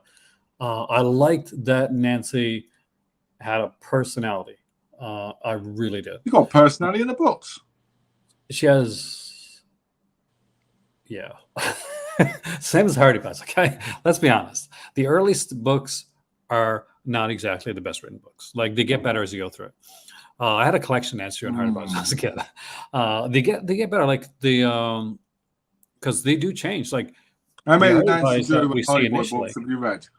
are not the Hardy Boys that the books that you get later on. They change massively.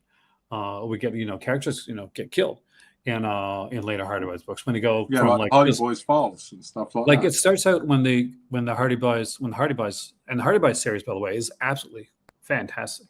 That one I will stand on the Too hill young. for the no because they had Ron Campbell who came over in Halloween Ends, right? And he is just so good. And the young kid, I thought, okay, it's not going to work because their ages are too different, but it really does, and the dynamic works better because of that.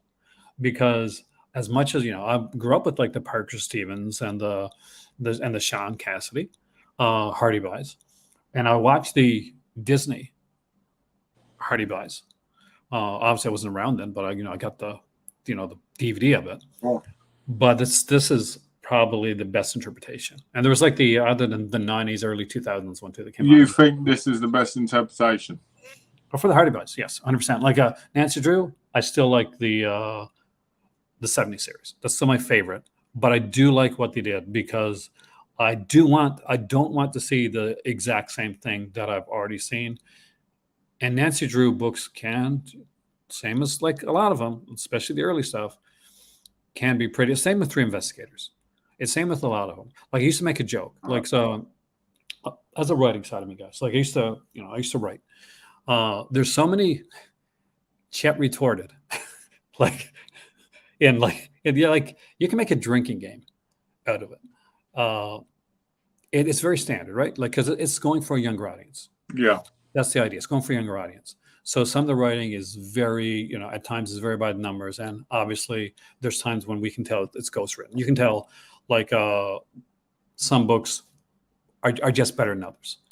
But I understand, like if you're a classic diehard Nancy Drew fan, you want the mystery aspect of Nancy Drew and you want like the Nancy Drew that's going to be like kind of like, I guess, perfect, quote unquote, like the perfect, the character that goes out and just says the mystery part of it and everybody loves her, then you're not going to like it so the much. one where you mean basically where she actually had a heart and actually had characters around her that actually had real feelings and weren't made up characters to please and look like sex symbols You mean actual, when you say actual characters, you mean she had like two best friends, two female best friends, one that was a scrappy one, one was the more, the other one, and she had the boyfriend that is basically Ken. We always get off on different things. Ned. No, yeah, no, but what I'm saying he's basically Ken, as in Ken and Barbie. Like Ned. I wouldn't put it that way. It's got a lot more to it than that.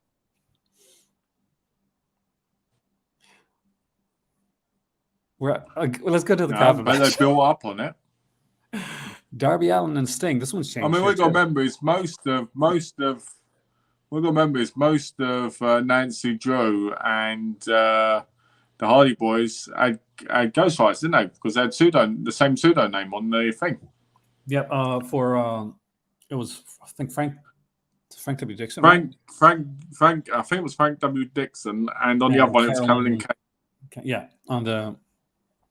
I still have some of my originals actually, because I had like the old ones, because the Hardy Boys had like this blue cover, like it was like hard cover. And Nancy Drew had the yellow. But the thing is, before the yellow one, they had the actual bigger limited ones of the first. I mean, it was first 6, but actually had proper pictures and stuff. And then they re-released it with the yellow, and then they did the yellow again, and then they released them in different volumes. Did you ever see a thing called like Ruined, like My Childhood's Ruined, basically where they take books and they kind of change the titles to like just. Oh dear. It's okay. So the next match, because I think we're going to agree on this one, is Darby Allin and Sting versus Swerve Strickland and Christian Cage has been put in this match now. Oh, So this wow. has changed. Well, And a lot of this has to do with like issues when it comes to basically getting passports, guys. I think Darby Allin's going to turn on Sting still. So he thinks it's going to set up for a Darby Allin Sting, like kind of a Sting. So Yeah, and That's Christian right. Cage is probably going to talk for him and stuff and probably support him. do you think? Because we're going to remember, get- Sting and Christian have a past when it comes to TNA with a lot of the championship stuff. So they could do it. Do you think we get Adam Copeland in about a month? I think it would be too soon, to be honest. I think it would be too soon for him to come in it. But I've seen sooner. So you don't think if they because this contract's up, like he's free in a month. So you don't think like an all out, like no, all out in a week, right? Oh God, that should not be in a week. It should be in a month. That just drives me up the wall. It's crazy, isn't it? Yeah. So whenever the next pay-per-view, as I say, that's when they should. That's not in a week. I honestly think if he joins AEW, it's to have a final run with Christian. It's them having a final match together, I believe. That would be a given. I like Yeah. he's like, and here's the thing, not just because of that, not just for that aspect of it, but people forget like Tony Khan kept like put out the olive branch to Edge before he went back to WWE. Yeah. FTR, Dax, and Cash, they're the ones that helped train him to get back into shape to go back into wrestling. Exactly. So that too would be like kind of a portion of there. Yeah. But we got the Golden Elite, Kota Ibushi. This has changed a bit too. Kenny Omega and Hangman Adam Page against Konosuke Takeshita. The Bullet Club Gold, Juice. I'm not supposed to say Juice Robinson and Jay White. I think the Golden Elite are going to win this. You know, I don't see Juice Robinson as a main player, to be honest. Jay White, I do. But I do think Kota Ibushi and Kenny Omega are going to, one of them are going to get the pin. Yeah, what you're saying basically is that this is Juice Robinson's going to get pinned, is what you're saying. Right? That's what we're all thinking, right? Like that Juice Robinson is the one. Yeah, that's what we're all thinking. Yeah. Yeah. Because you got to keep Jay strong. You got to keep Jay strong. And I think Juice is really good. Yeah. Like, it's not his fault. Like, it's just the way he's been booked since he came in. Yeah, I think Juice is good. I just don't see him as a main player. I see him as mid-level card. I do think that's a bit of AEW's fault, though. Like, in the way that they booked him, like, so far. Like, I thought that on New Japan as well, to be honest. I like Juice over there. Like, I think he was booked a bit stronger there. I think obviously Jay was booked a hell of a lot stronger there. I think Jay White's story from New Japan onwards has been phenomenal. Yeah. Because Jay, I never thought Jay was going to, like, take Well, he was one of the Lions, wasn't he? He was one of the young Lions that would start the events off with David Finlay, Finlay's son. So the fact that he became what he is now is phenomenal. Like, Switchblade was the hottest, like free agent before he was retired. And I'm kind of a bit baffled by the way they've used him so far. Like, I'm not going to lie, Malcolm. But I'm and Bullet Club Gold bringing in the Guns was a bit of an odd choice for me. Yeah, I agree with that. All right, next one. We know there's changes. I mean, I personally feel like Bullet Club isn't nowhere as good as it was anyway. It's kind of the NWO now. Yeah, and NWO Silver, right? Yeah, basically, yeah. We got Stadium Stampede match. It's going to have Eddie Kingston, Orange Cassidy, the Best Friends, Chuck Taylor, and Trent Beretta. And because Phoenix can't come, Penta El Zero Mito. Yeah. No, I totally going to mispronounce it. Somebody's going to be in the comments like, you El totally Mato. mispronounced it. I think it's El Mato. Thank you. And Blackpool Combat Club, we got John Moxley, Claudio Castagnolo, Wheeler Yuta, Santana, and Ortez. I was actually What's the Lax? Super surprised. People said it was going to happen. I wasn't sure because I heard they hated each other. I was hoping that they wouldn't. To be honest, it'd be somebody different. I think, to be honest, I think the Blackpool Combat Club and LAX will win. Blackpool Combat Club, I think, is like 100% are going to get this, I think. Yeah, they've got it, haven't they? Well, it depends. I mean, if they want to like really push Kingston, they could probably have Kingston get the win over, because I don't see anybody else getting the win over here. Orange Cassidy's a fan favorite. He doesn't need it. Best Friends already, they're doing good in the tag team division. They surprised the hell out of me. I'm not going to lie, Malcolm. Yeah. When Best Friends first came into it, I was kind of lukewarm because it didn't work for me that much. But I think it was Orange Cassidy helped me get into the Best Friends. Yeah, I liked Best Friends in PWJ. I liked them in PWJ and not so much in AEW. I think it's kind of got a bit stale. To be honest with you, I preferred Roppongi Vice with Trent Beretta and what's his name? What's that guy's name? Do you remember what I'm talking about? I don't remember the name. I suck at names today, man. What's his name? That's why I keep looking things up. Let's see. Okay, let's have a look. Can't get into All American and spin-off. It feels there like... we go. Rocky Romero. Rocky Romero. Okay, yeah, actually. Is he an AW now?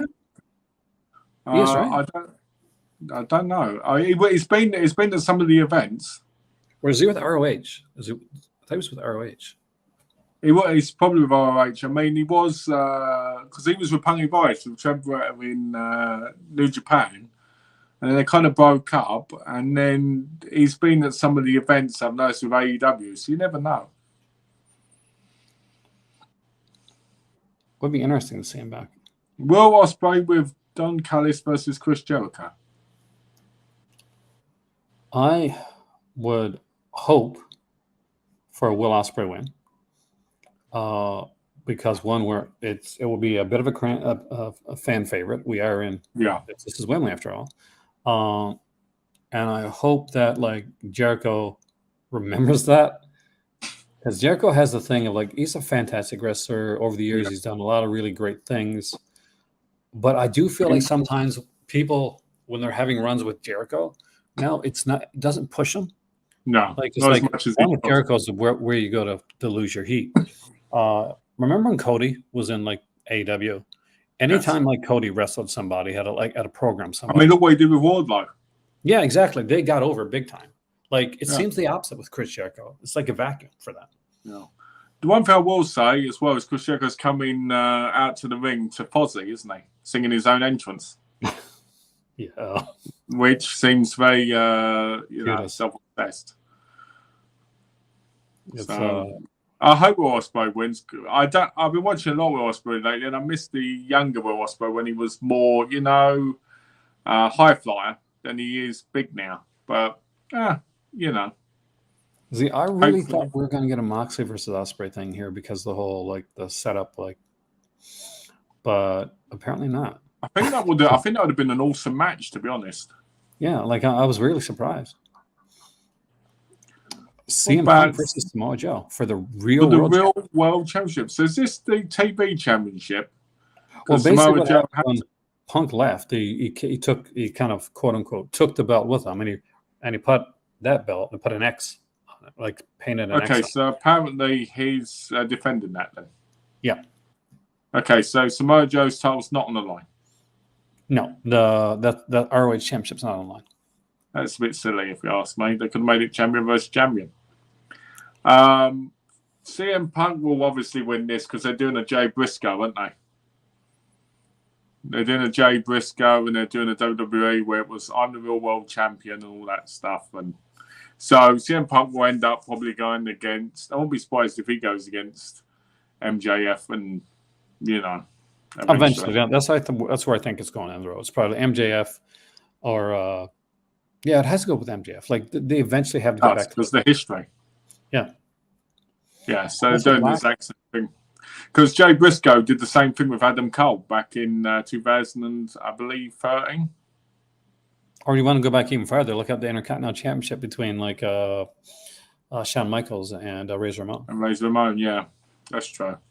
But that was the difference between that and now is it wasn't as televised, was it? Because they didn't have like weekly shows continuously. It was such a good when they did that ladder match though, man. Yeah, it was a good match. But what I'm saying is, when you think about the build was there, and it was epic, Yeah. but it wasn't like all over the place like it is now. Oh no, it's different. Like nowadays, like people forget like storylines and stuff. Like you would get champions would like Hulk Hogan would be gone for ages. If you watch like a And wrestling they program, go like, against jobbers. They go against yeah, jobbers for like 5 minutes and then leave. exactly. And like 90% of the shows, early shows, this is like pre-Raw. It would be like a bunch of jobber matches, and you have like one like main event match that was probably taped at a house show, like at the end of it.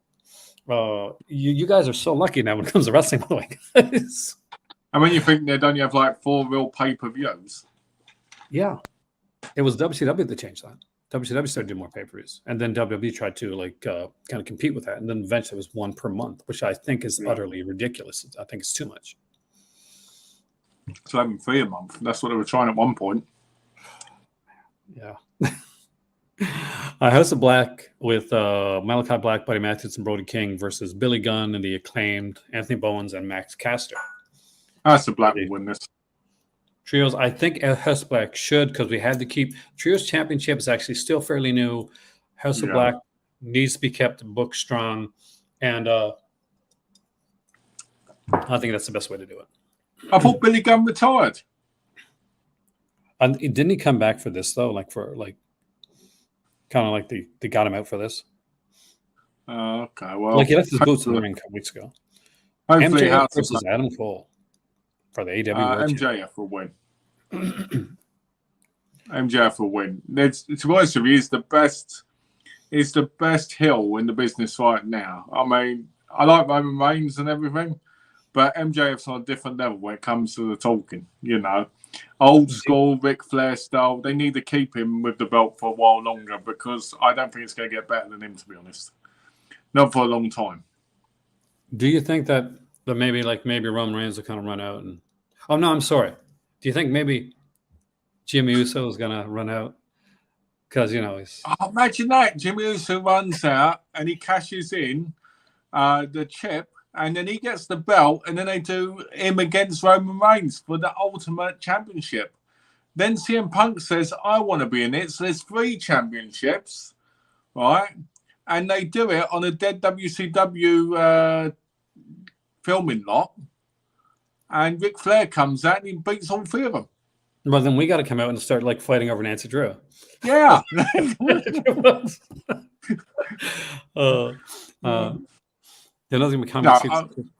I do think MJF will win.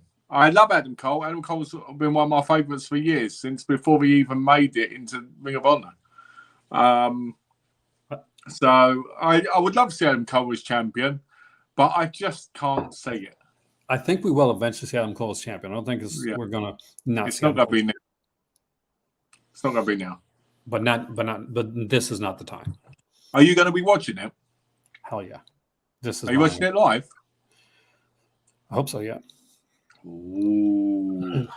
Because we're big, like wrestling. We're big fans when it comes to this. Now we're going to wrestle with some pocketbook stuff. Well, the fact that it's actually on our time frame as well early is nice. Which is fantastic, because I got to wait. Most of the time, I'm up till I watch the AW pay-per-view, right? And what this is like. It's like 3 or something in the morning. Yeah. 3:30, 4 o'clock in the morning. You're ready to go to bed. And then Tony Khan's going to have the scrum. So you're going to sit up and watch that. You get no sleep. So this is really refreshing, actually. Yes. I just want to answer Alan's question as well. I do know there's comic book sequels coming out for them, and I'm looking forward to it, because I'm going to pick up the 2 that come in the box. Superman's, I think it's 78, I think it is, and the Batman one. So yeah. I'm looking forward to that. I'm going to get them and read them, and then wait for these. I got the Wonder Woman 77 here, which is a really good one, actually. The Wonder Woman one is really good, especially the one I had a signed copy of that. Oh, did you really? Yeah, and I lost it when we got Bourbon. Would you get a sign? Was it signed by Carter or someone the artist or? Carter. Oh, nice. Did you meet Linda Carter? No. It was one of those send-in things. All right, Alan brought us over to the perfect segue, because I'm about to Omnis tempt you again. And with that, You know guys, what? I told my wife this was going to happen tonight, and she was like, "Oh no!" Did she really? Did she really? Yeah. All right. So I broke it up into different categories. So I got some absolute musts. Some. Please Well, tell one of them- me when you say absolute must, but there's absolutes in that just to make it a pun. I didn't do absolutes this time. Yeah. I got some underrated classics, and I've done some era stuff as well in one event. Ooh. So let's start out with this. All right. One of the reasons I started buying a lot of this stuff in the first place, I used to love this series. And I think the comic series is better than the show that came on. There are 2 volumes. I have them both. I just X-Men. decided to pick volume 2 just because I like the cover of it. And this is What If, the Ooh, what if? original series. It is the first series that's complete in 2 volumes. And even better, the 90s series, the one that ran massively long, Yeah. that's coming out too. But this is like, what if Wolverine killed the Hulk? You get some great stuff here. Just to list off some stories, like some of the early Frank Miller Oh, yeah. as well. We got What If Daredevil became an agent of S.H.I.E.L.D., early Frank Miller with Daredevil. What if Phoenix had not died? What if Captain America was elected president? They have a comedy issue. There's What if Fantastic Four had not gained their superpowers? That's actually a really good issue. Wow. What if the Beast and the Thing continued to mutate? What if Daredevil and what if Captain America?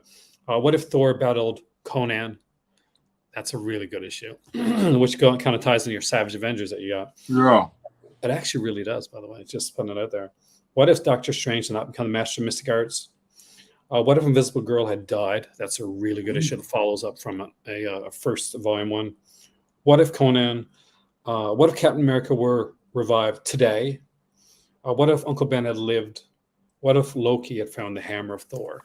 And it is a stunning one. There's different covers that you can get. It's a Silver Age, so you get all the letters, pages, and everything as well. You get some amazing writers and artists in here. Mary Jo Duffy working on one. I love her stuff. I just want to see if I can find the one with the comedy ones. The comedy issue is really, really good, actually. What if Ghost Rider had been possessed by somebody else and had Ghost Rider in a nursing home and Ghost Rider in? That's us. I just thought about both of them are sold out. I did not expect Loki so, yeah. Another neat thing is you're a fan of the Inhumans. So there was a series of the Untold Tales of the Marvel Universe about the Inhumans that were backstories for these issues, and they're all included. That's not bad. So a lot of really good stuff in here. Like you can see right here, and written by the late Mark Grunwald too. Oh, look how beautiful that looks. Such incredible stuff. So that's what we started with. I love how it says there, right? Kindle edition, £24.19, normally 180 quid. It's like what for Kindle digital? And from there, I still want to stick with doing something different. All right. But I want to pick one of my favorite writers of all time when it comes to comics. That's Peter David. I think Peter David is one of the greats. And one of the best things Peter David did was reinvent this, and that is X Factor. His initial run on X Factor is incredible. See, up to this point, X Factor had pretty much been the original X-Men team. But after the event that, when Legion comes into it, basically the original X-Men, they go back to being X-Men. So all of a sudden you need the X Factor team has nobody. So Peter David brings in a brand new team, puts multiple men to the forefront, and he asks the question that a lot of people kind of wondered about. Thank you, Olivia. I gotta agree, and I love that name, Olivia Newton-Young. I love that, Olivia Newton-Young. There's a second volume called X Factor Volume 2, which is actually X Factor Investigations, which is so you've got both of them. I don't have the second one yet. I need to get the second one. Or did I buy it and live in Canada? It's still in Canada. It's probably in Canada. But the first volume starts out with a storyline where multiple man gets killed, or one of the multiple mans gets killed, because it turns out that his power of making multiple copies of himself, they don't just always go back in. Some of them gain sentience. Oh, that sounds amazing. It's an incredible story. But X Factor is something that everybody should have in their collection. It's Peter David, and it's some Peter David's best work. Look. While you talk about these information, I'm going to look them up so I can say as well, you know. Next up is the old school one, and it is the Defenders. I love this Nun team when they were put out. Because you got, like, you know, it starts off with Hulk and Submariner and Doctor Strange, but you get into, like, guys like, you know, like the Son of Satan, and Valkyrie and Demon, and just a whole bunch of other characters in there. Silver Surfer pops in every once in a while. And it's Nighthawk, I think his character's name is. Just really, really, really fun book. Beautiful cover. Again, another one of the Silver Age ones. And there's two covers, like, for this one. This is the variant cover. That's the variant cover.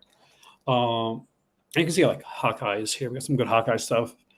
And there's something really beautiful about that old style drawing, you know, and coloring. It is. I gotta agree. It's utterly fantastic when it comes to this stuff. Here's a lot of people hate it, but I think it really adds to it. I want to know if you know this character. You're a fan of Ghost Rider, right? Yes. Are you a fan of?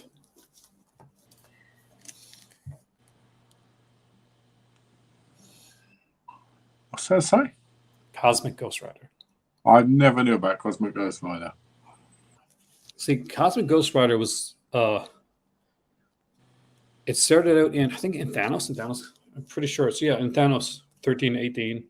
Got its own miniseries, Cosmic Ghost Rider 1-5. Then Cosmic Ghost Rider Destroys Marvel History, which was hilarious. 1-6. Guardians of the Galaxy 1-6, where all the Ghost Riders team up. There's different ones, isn't there?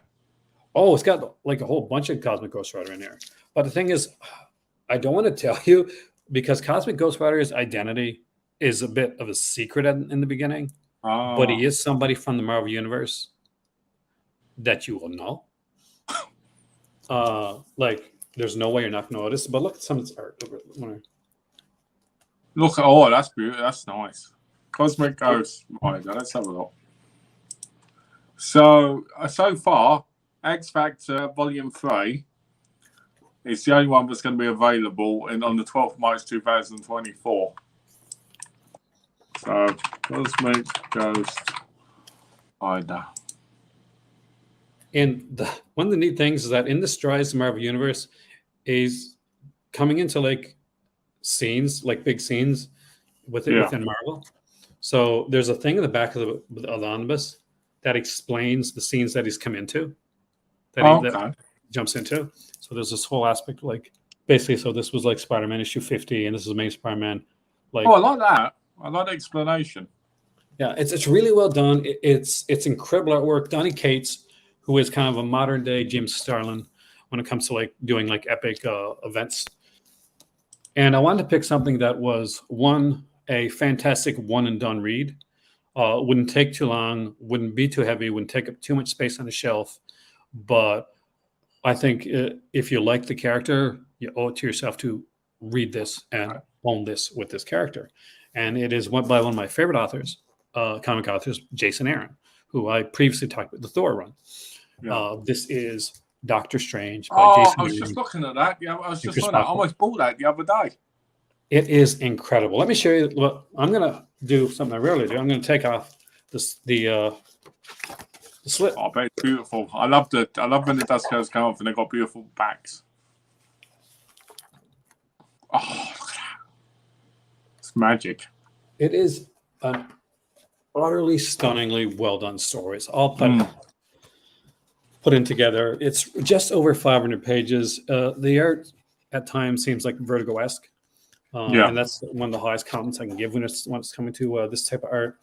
Yeah. Jason Aaron has a really well constructed, tight story.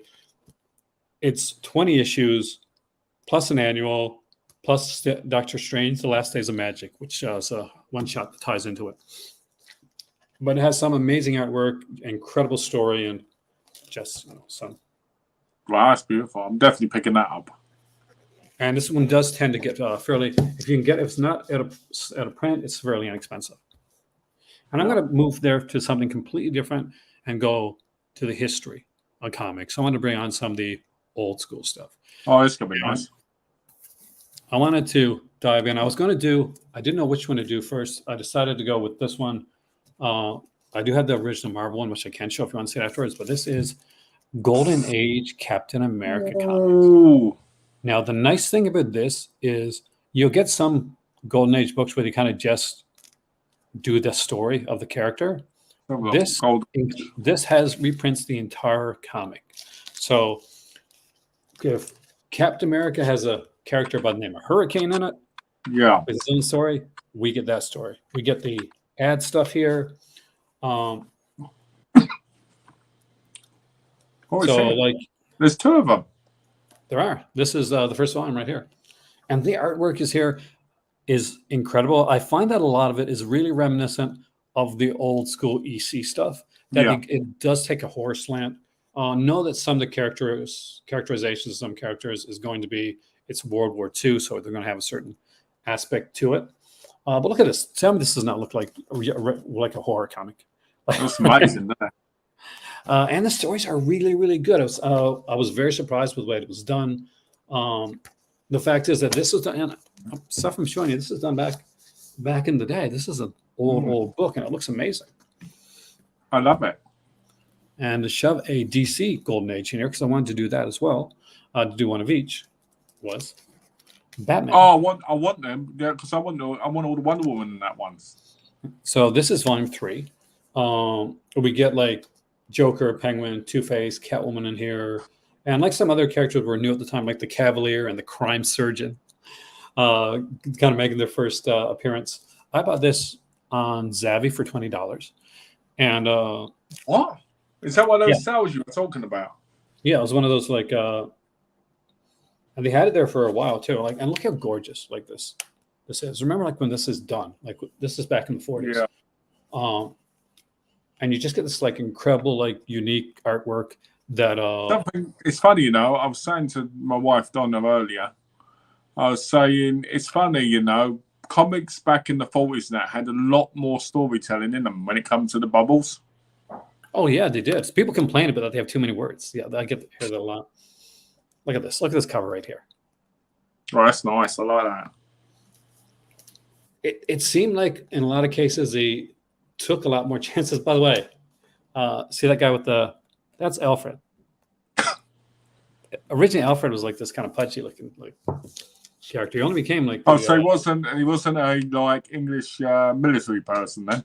No, he was like it was English, but he was kind of like overweight, and he was kind of a comic relief. Like basically what most butlers were in the times when they showed them. Oh yeah, he got killed.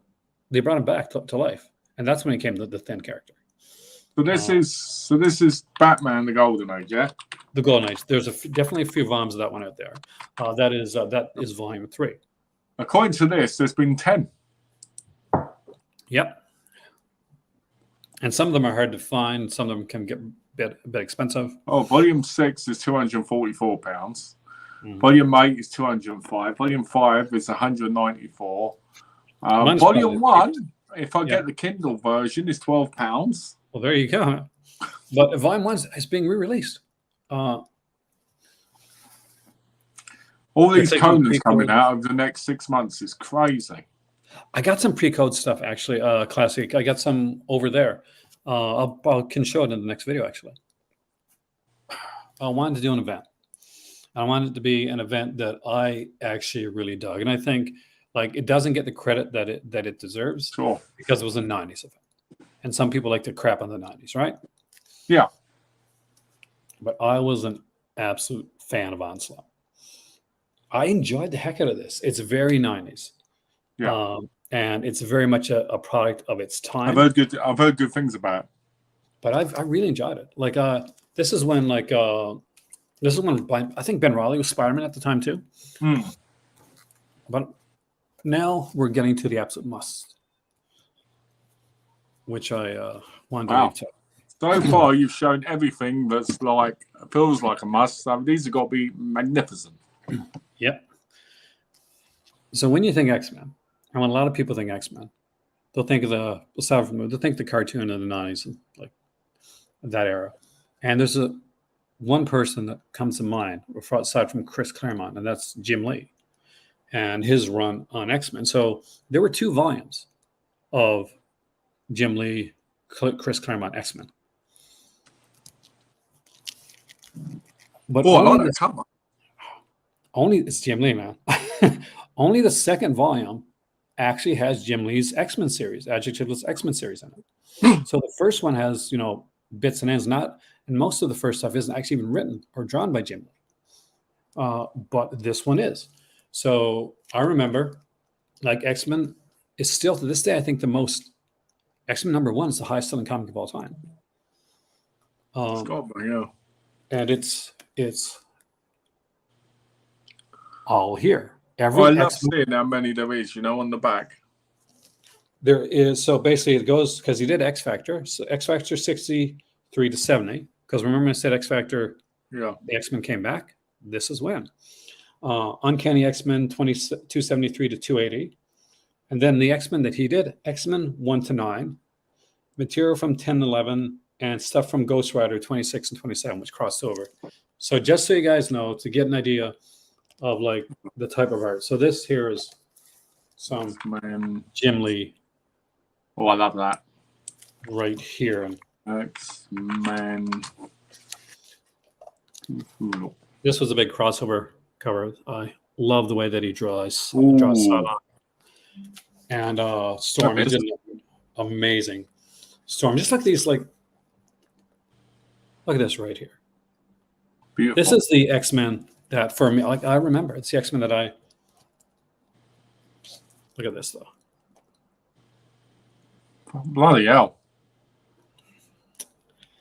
The fight between Sabretooth and Wolverine, Omega Red coming into it. An absolute must, in my opinion. Another one Versat print. Of course it is. That'll be back in print. It's Jim Lee. There's 4. No, there's 5 of these now. I have the first 4. But you get the first 4, you get the real like story.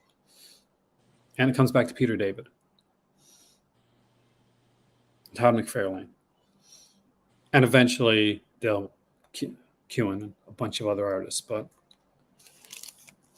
it's one of the best runs on any comic book ever, and it is Peter David's Incredible Hulk. It runs for 4 volumes, and we get all the different versions of the Hulk in here. We get Mr. Fix-It version of the Hulk.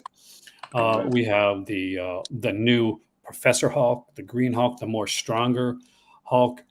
We wouldn't get a run that would define the Hulk any better than this until we got Al Ewing doing the Immortal Hulk just recently. What about She-Hulk? Because I see a Peter David She-Hulk. Is She-Hulk's adventure? It's like an action adventure movie. It's good, but it's not meta as some of the other Hulks are. But just because I saw it underneath, the other ones. Like I'm going to buy it because I love Peter David's work. Sure. But the best She-Hulk is probably John Byrne. Gen Slots is really good too. But I will buy the Peter David one. But this here has 4 volumes. Classic stuff. This one here has like 328 and 331 to 368. Web of Spider-Man 44. Web of Spider-Man has never been collected in omnibus format. Fantastic Four 320. Marvel Comic Presents 26 and 45. The artwork in this is absolutely fantastic. It just starts out with some amazing stuff. Look at this here. Wow. Todd McFarlane doing like the more bestial. The amount of detail. And the lines. Like this, where's it at? It's right here somewhere. A very different, Jeff Purvis and Terry Austin did this like very different looking like Hulk story. Which I gotta show you. because it's very, very unique. Oh, wow. It's almost like a heavy metal meets Sergio Jonas, kind of like very different like style. And it seemed like with every iteration of the Hulk that Peter David would create, he would bring in a new artist that would bring in that aspect of the character. I mean, to the best of its possibility. And everyone it just gets better and better. The Hulk, Peter David's Hulk, volume two, volume 3 has the story, the Age storyline that utterly destroyed me. And basically, it was like there was one issue. So one of his, the guys that hangs around with the Hulk type thing is dying, and he's dying of AIDS. And the storyline, I love Maestro. I think Maestro is one of the most underrated and best like kind of villains, anti-hero type characters out there.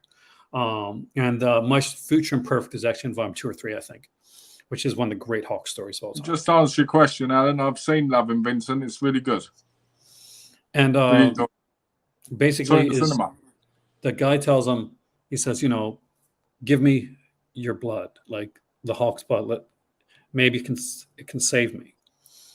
Like I don't have to die. He doesn't want to die.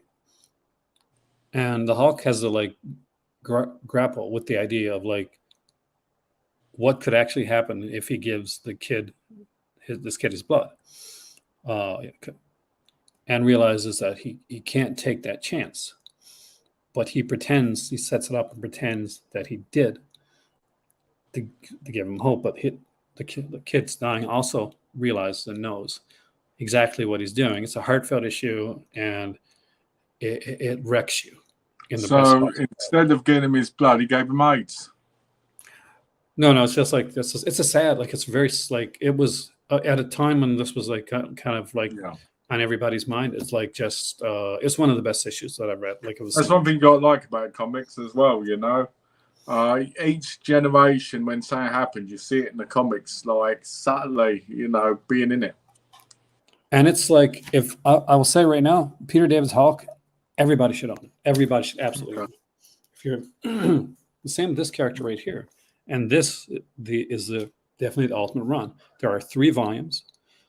It revitalized this character 100%, and that is Jeff Johns' Green Lantern. God, look at the artwork on that. Oh yeah.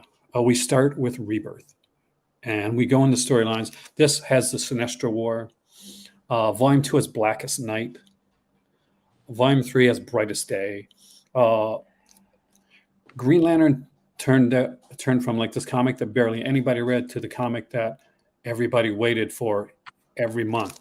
The artwork in here, Malcolm, is some of the stuff is absolutely mind-blowing.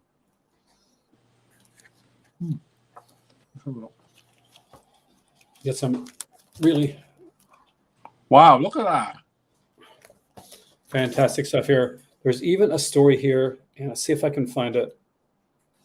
Yeah, it is. And this is what I love it, and it makes me sad at the same time because he's passed away, but the legendary Darwin Cook. So beautiful. I found it on Amazon. It was one of the first that I bought, and it was the first one that I read. No, the second one I read all the way through, like in around like 2 days. And it's a massive book. 1,223 pages. Yeah, so that's how good it was. It has Green Lantern Rebirth 1-6, Green Lantern Corps Recharge 1-5, the first 25 issues of Green Lantern, the 14-18 of Green Lantern Corps, Tales of the Sinestro Corps, Superman Prime issue 1, Green Lantern Sinestro Corps Special issue 1, Green Lantern Secret Files 2005 number 1, and Green Lantern Sinestro Corps Secret Files. So you even get at the end of it this whole like explaining all the lanterns and all the different rings, because see, Jeff Johns would bring in the aspect of there being not just a Green Lantern ring, but a spectrum of rings and a spectrum of colors. So the Green Lantern one's like no fear. Like there was a yellow ring that There was the blue ring, which was for healing, and the red ring, which was a bit more rage. The Red Lanterns come about in the first one. Dave Gibbons' art is in this. We get like Ivan Reyes, Ethan Von Sciver, Carlos Pacheco, just incredibly well done. Daniel Acuna works on this one here, and Patrick Gleason, who would work a lot with Peter J. Tommaso. So just incredible stuff, and 3 volumes, all 3 belong in everybody's collection. If you look at any DC at all, the Hawk Maestro Omnis is coming in September. I know, I like that. It is nice.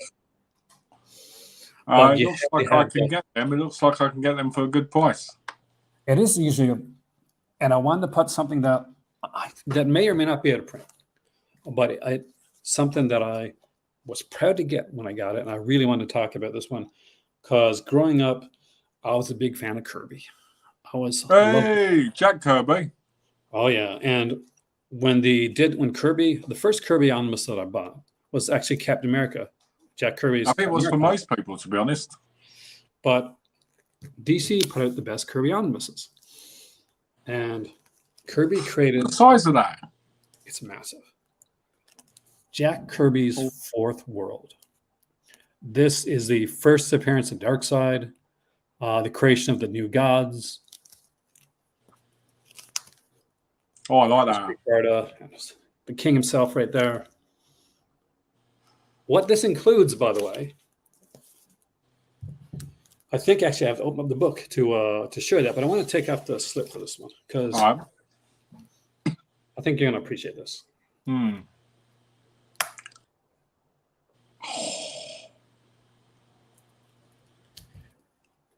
It is massive. Now, it starts off with the first book that he ever did. And the first book that he ever did was Jimmy Olsen's pal Superman. Superman's pal Jimmy Olsen. And that's where Darkseid got his first appearance on. But not only does it include like his work with Jimmy Olsen, like there was a series called The Forever People. And just to give you an idea. Yeah. The Forever People, the complete like work that he did on and Forever People, the New Gods, it's all here. Yeah. So if you want to have the entire New God series, it's all here. If you want all the stuff that he had from Jimmy Olsen, it's all here. If you wanted to get his complete Mr. Miracle series, that's also all here. Everything that he did for the Fourth World is included in this one book. So if you want the entire like Mr. Miracle, congratulations, this is it. Right here, you get Mr. Miracle, Forever People, New Gods, all of it, all together, and done in chronological order. It is mapped so that you don't have to like go look for a reading order. It is mapped out perfectly. I like that. It gets better because here's the thing. He didn't get to finish the way he wanted to finish initially. He ended up going back to Marvel. That didn't work out. Marvel screwed him over. So very fan. So years later, he came back and made the Hunger Dogs to finish off his New God storyline. It's also included here. The graphic novel for that is included. Incredible. Well, I think so far you've convinced me to spend another. DC Who's Who pages here. Yeah. So I'm not sure. Is this one still in print? Yes. Perfect. It's expensive though. 89 quid. That's not bad. For how many pages is this one? I can tell you. Let me look. It says it is. It doesn't say. How weird. I'll look up on Amazon. Is his stuff for the Fourth World. However, what I don't have, but I do want to get, is there's a Jack Kirby DC omnibus that includes his other work. Yeah. for DC. Whatever it is. It says it's 1,481 pages. It's one of the big omnibuses that I have in my collection. That one, Green Lantern, and tend to be some of the bigger stuff. Thank God the spines are good, because imagine how much they'd rip out if they weren't. Oh yeah. Well, here's the thing. They really took like a lot of care when it came to this. You can see the spine from here, right? Yeah. A good spine means you can really open it up and read it. You know what I mean? It was a good read, man. Like I really enjoyed it. Well, neat little interesting story. With the aspect of Jack Kirby, when he came there, he has his own style of drawing. Obviously, he's got the Kirby style. What they didn't like, the DC did not like, was the way that they drew Superman. And at the time, they had a very kind of like across the board drawing of Superman. So Jack Kirby would send it. He would write the book stories. He would do. He would have like he'd do like drawings of Superman. He'd send it over. Somebody else would come in, redraw Superman's face. So somewhere in the back of this book, there's artwork of Kirby Superman before it was redrawn, which was incredible, because before you didn't see it. Like you only got to see like the redrawn version of it. That's really awesome. It's an amazing book, and it's a great part of history. And if you like the Fourth World, you're gonna love it. If you don't like the Fourth World, like obviously that's may not be your jam. And that's why you get the omnibuses, because they've got all the extras. That's the thing. Omnibuses are, it's like if you're a movie collector type thing. This is like, as I was talking to Malcolm about this, people don't realize how limited a lot of these are. Sometimes these go to print and they don't come back in print. Sometimes they go to print. It could be 5 to 10 years or more before they come back in print. The same with like you see like slip covers and limited editions. Omnibuses more often not have variant covers, different covers you can get. What if number 2 came out? There were 3 covers to choose from. The same with Spider-Gwen. There's 3 covers. I think like the Ghost Spider probably has the same thing. But it was a huge. Oh, give me a second there.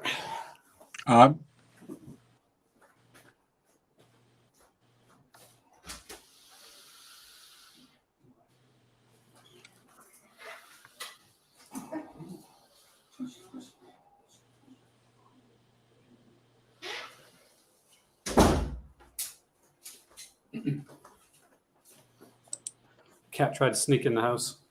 Oh, sneaky. But where was I with that? But yeah, so basically, it's the premium package.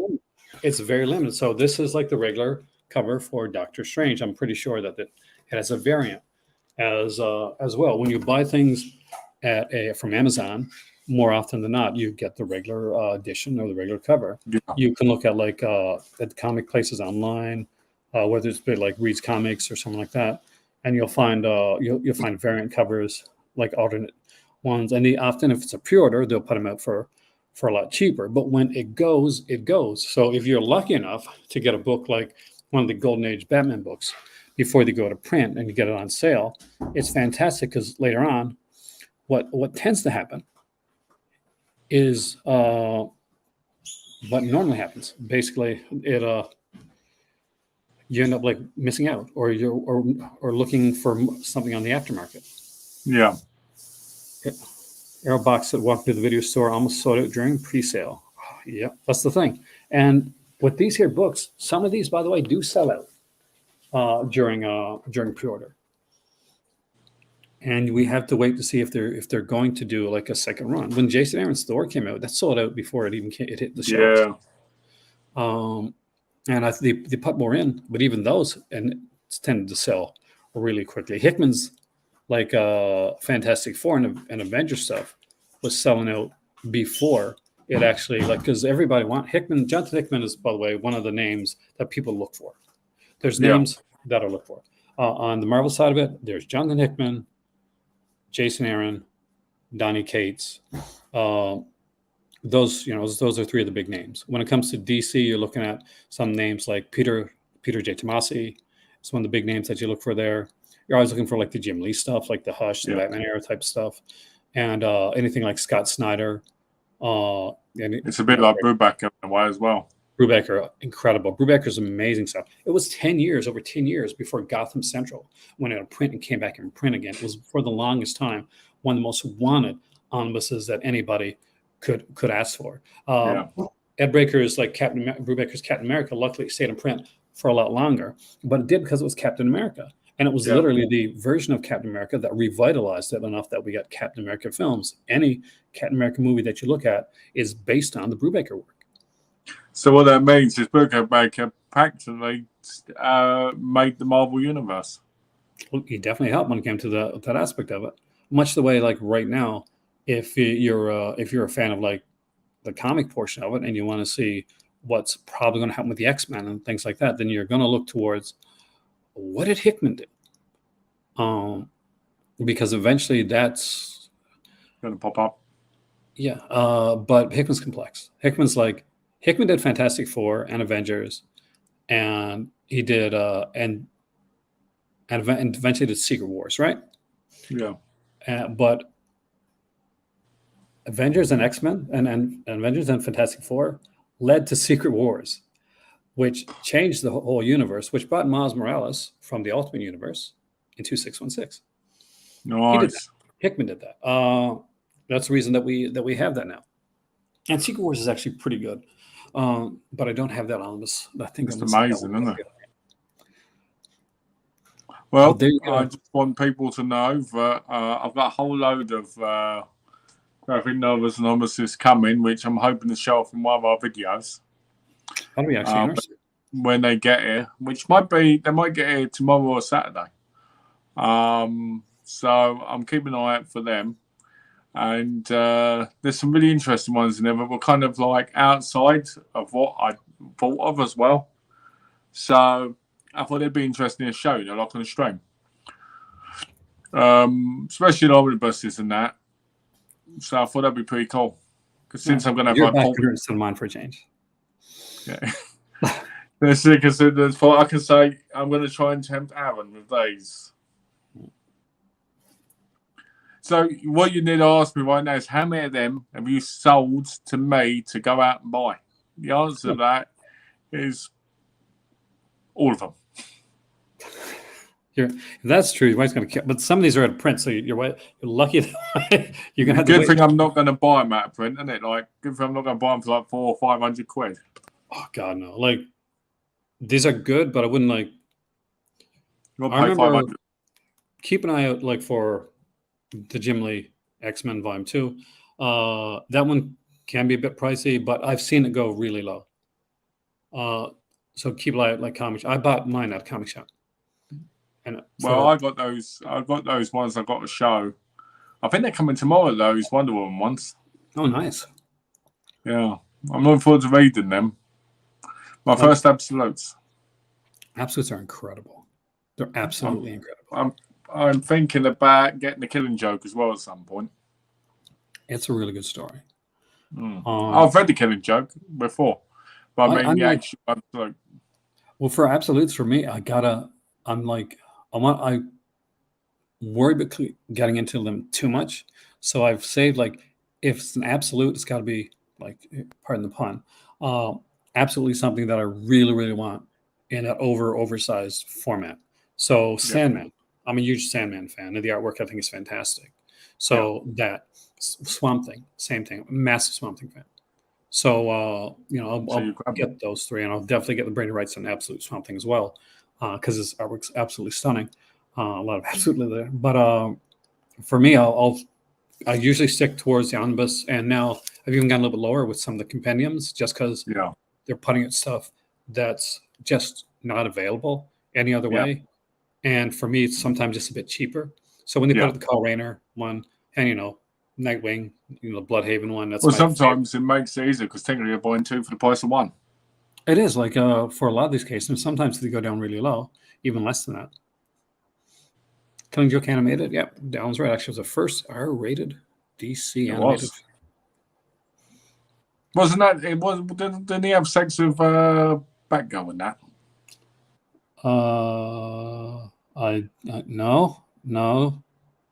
No.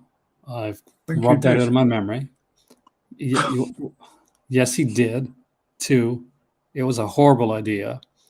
3, I've rubbed it out of my memory. So Well, it shows I saw it, so it doesn't exist. It was so stupid. It's all Paul Dini's like somebody's got this fan fiction of Batman. the thing makes me laugh is if that really happened, Batman would have said no. Yeah. You know, he would have said no because he sees them like his children. Yeah, that's creepy. Like it's actually, it's legit creepy. But we've gone through Eureka, AW, Yep. 4K releases, Yep. a ton of omnibus stuff. And did you know they put out, and I have Golden Age Marvel Comics omnibus, the very first Marvel comics that were put out. And I'll show that one next time. You show it next time. Along with some other stuff. So, guys, thank you so much for joining us today. Thank you, Malcolm. No, you're always welcome. Always glad to be here. So, just so people know, I'm not fully showing off the stuff I've got coming, just because I think with Aaron it's going to be a mixture of stuff he knows, like I showed you, and stuff you don't know, like me. So it's going to be interesting reading the backs of some of them and saying, this and that, and looking at the artwork, and I think that'll be an interesting stream for people. It will, and I will totally be geeking out the entire time. So I'm excited for it. Nice. With that being said, guys, we hit the music. Bye.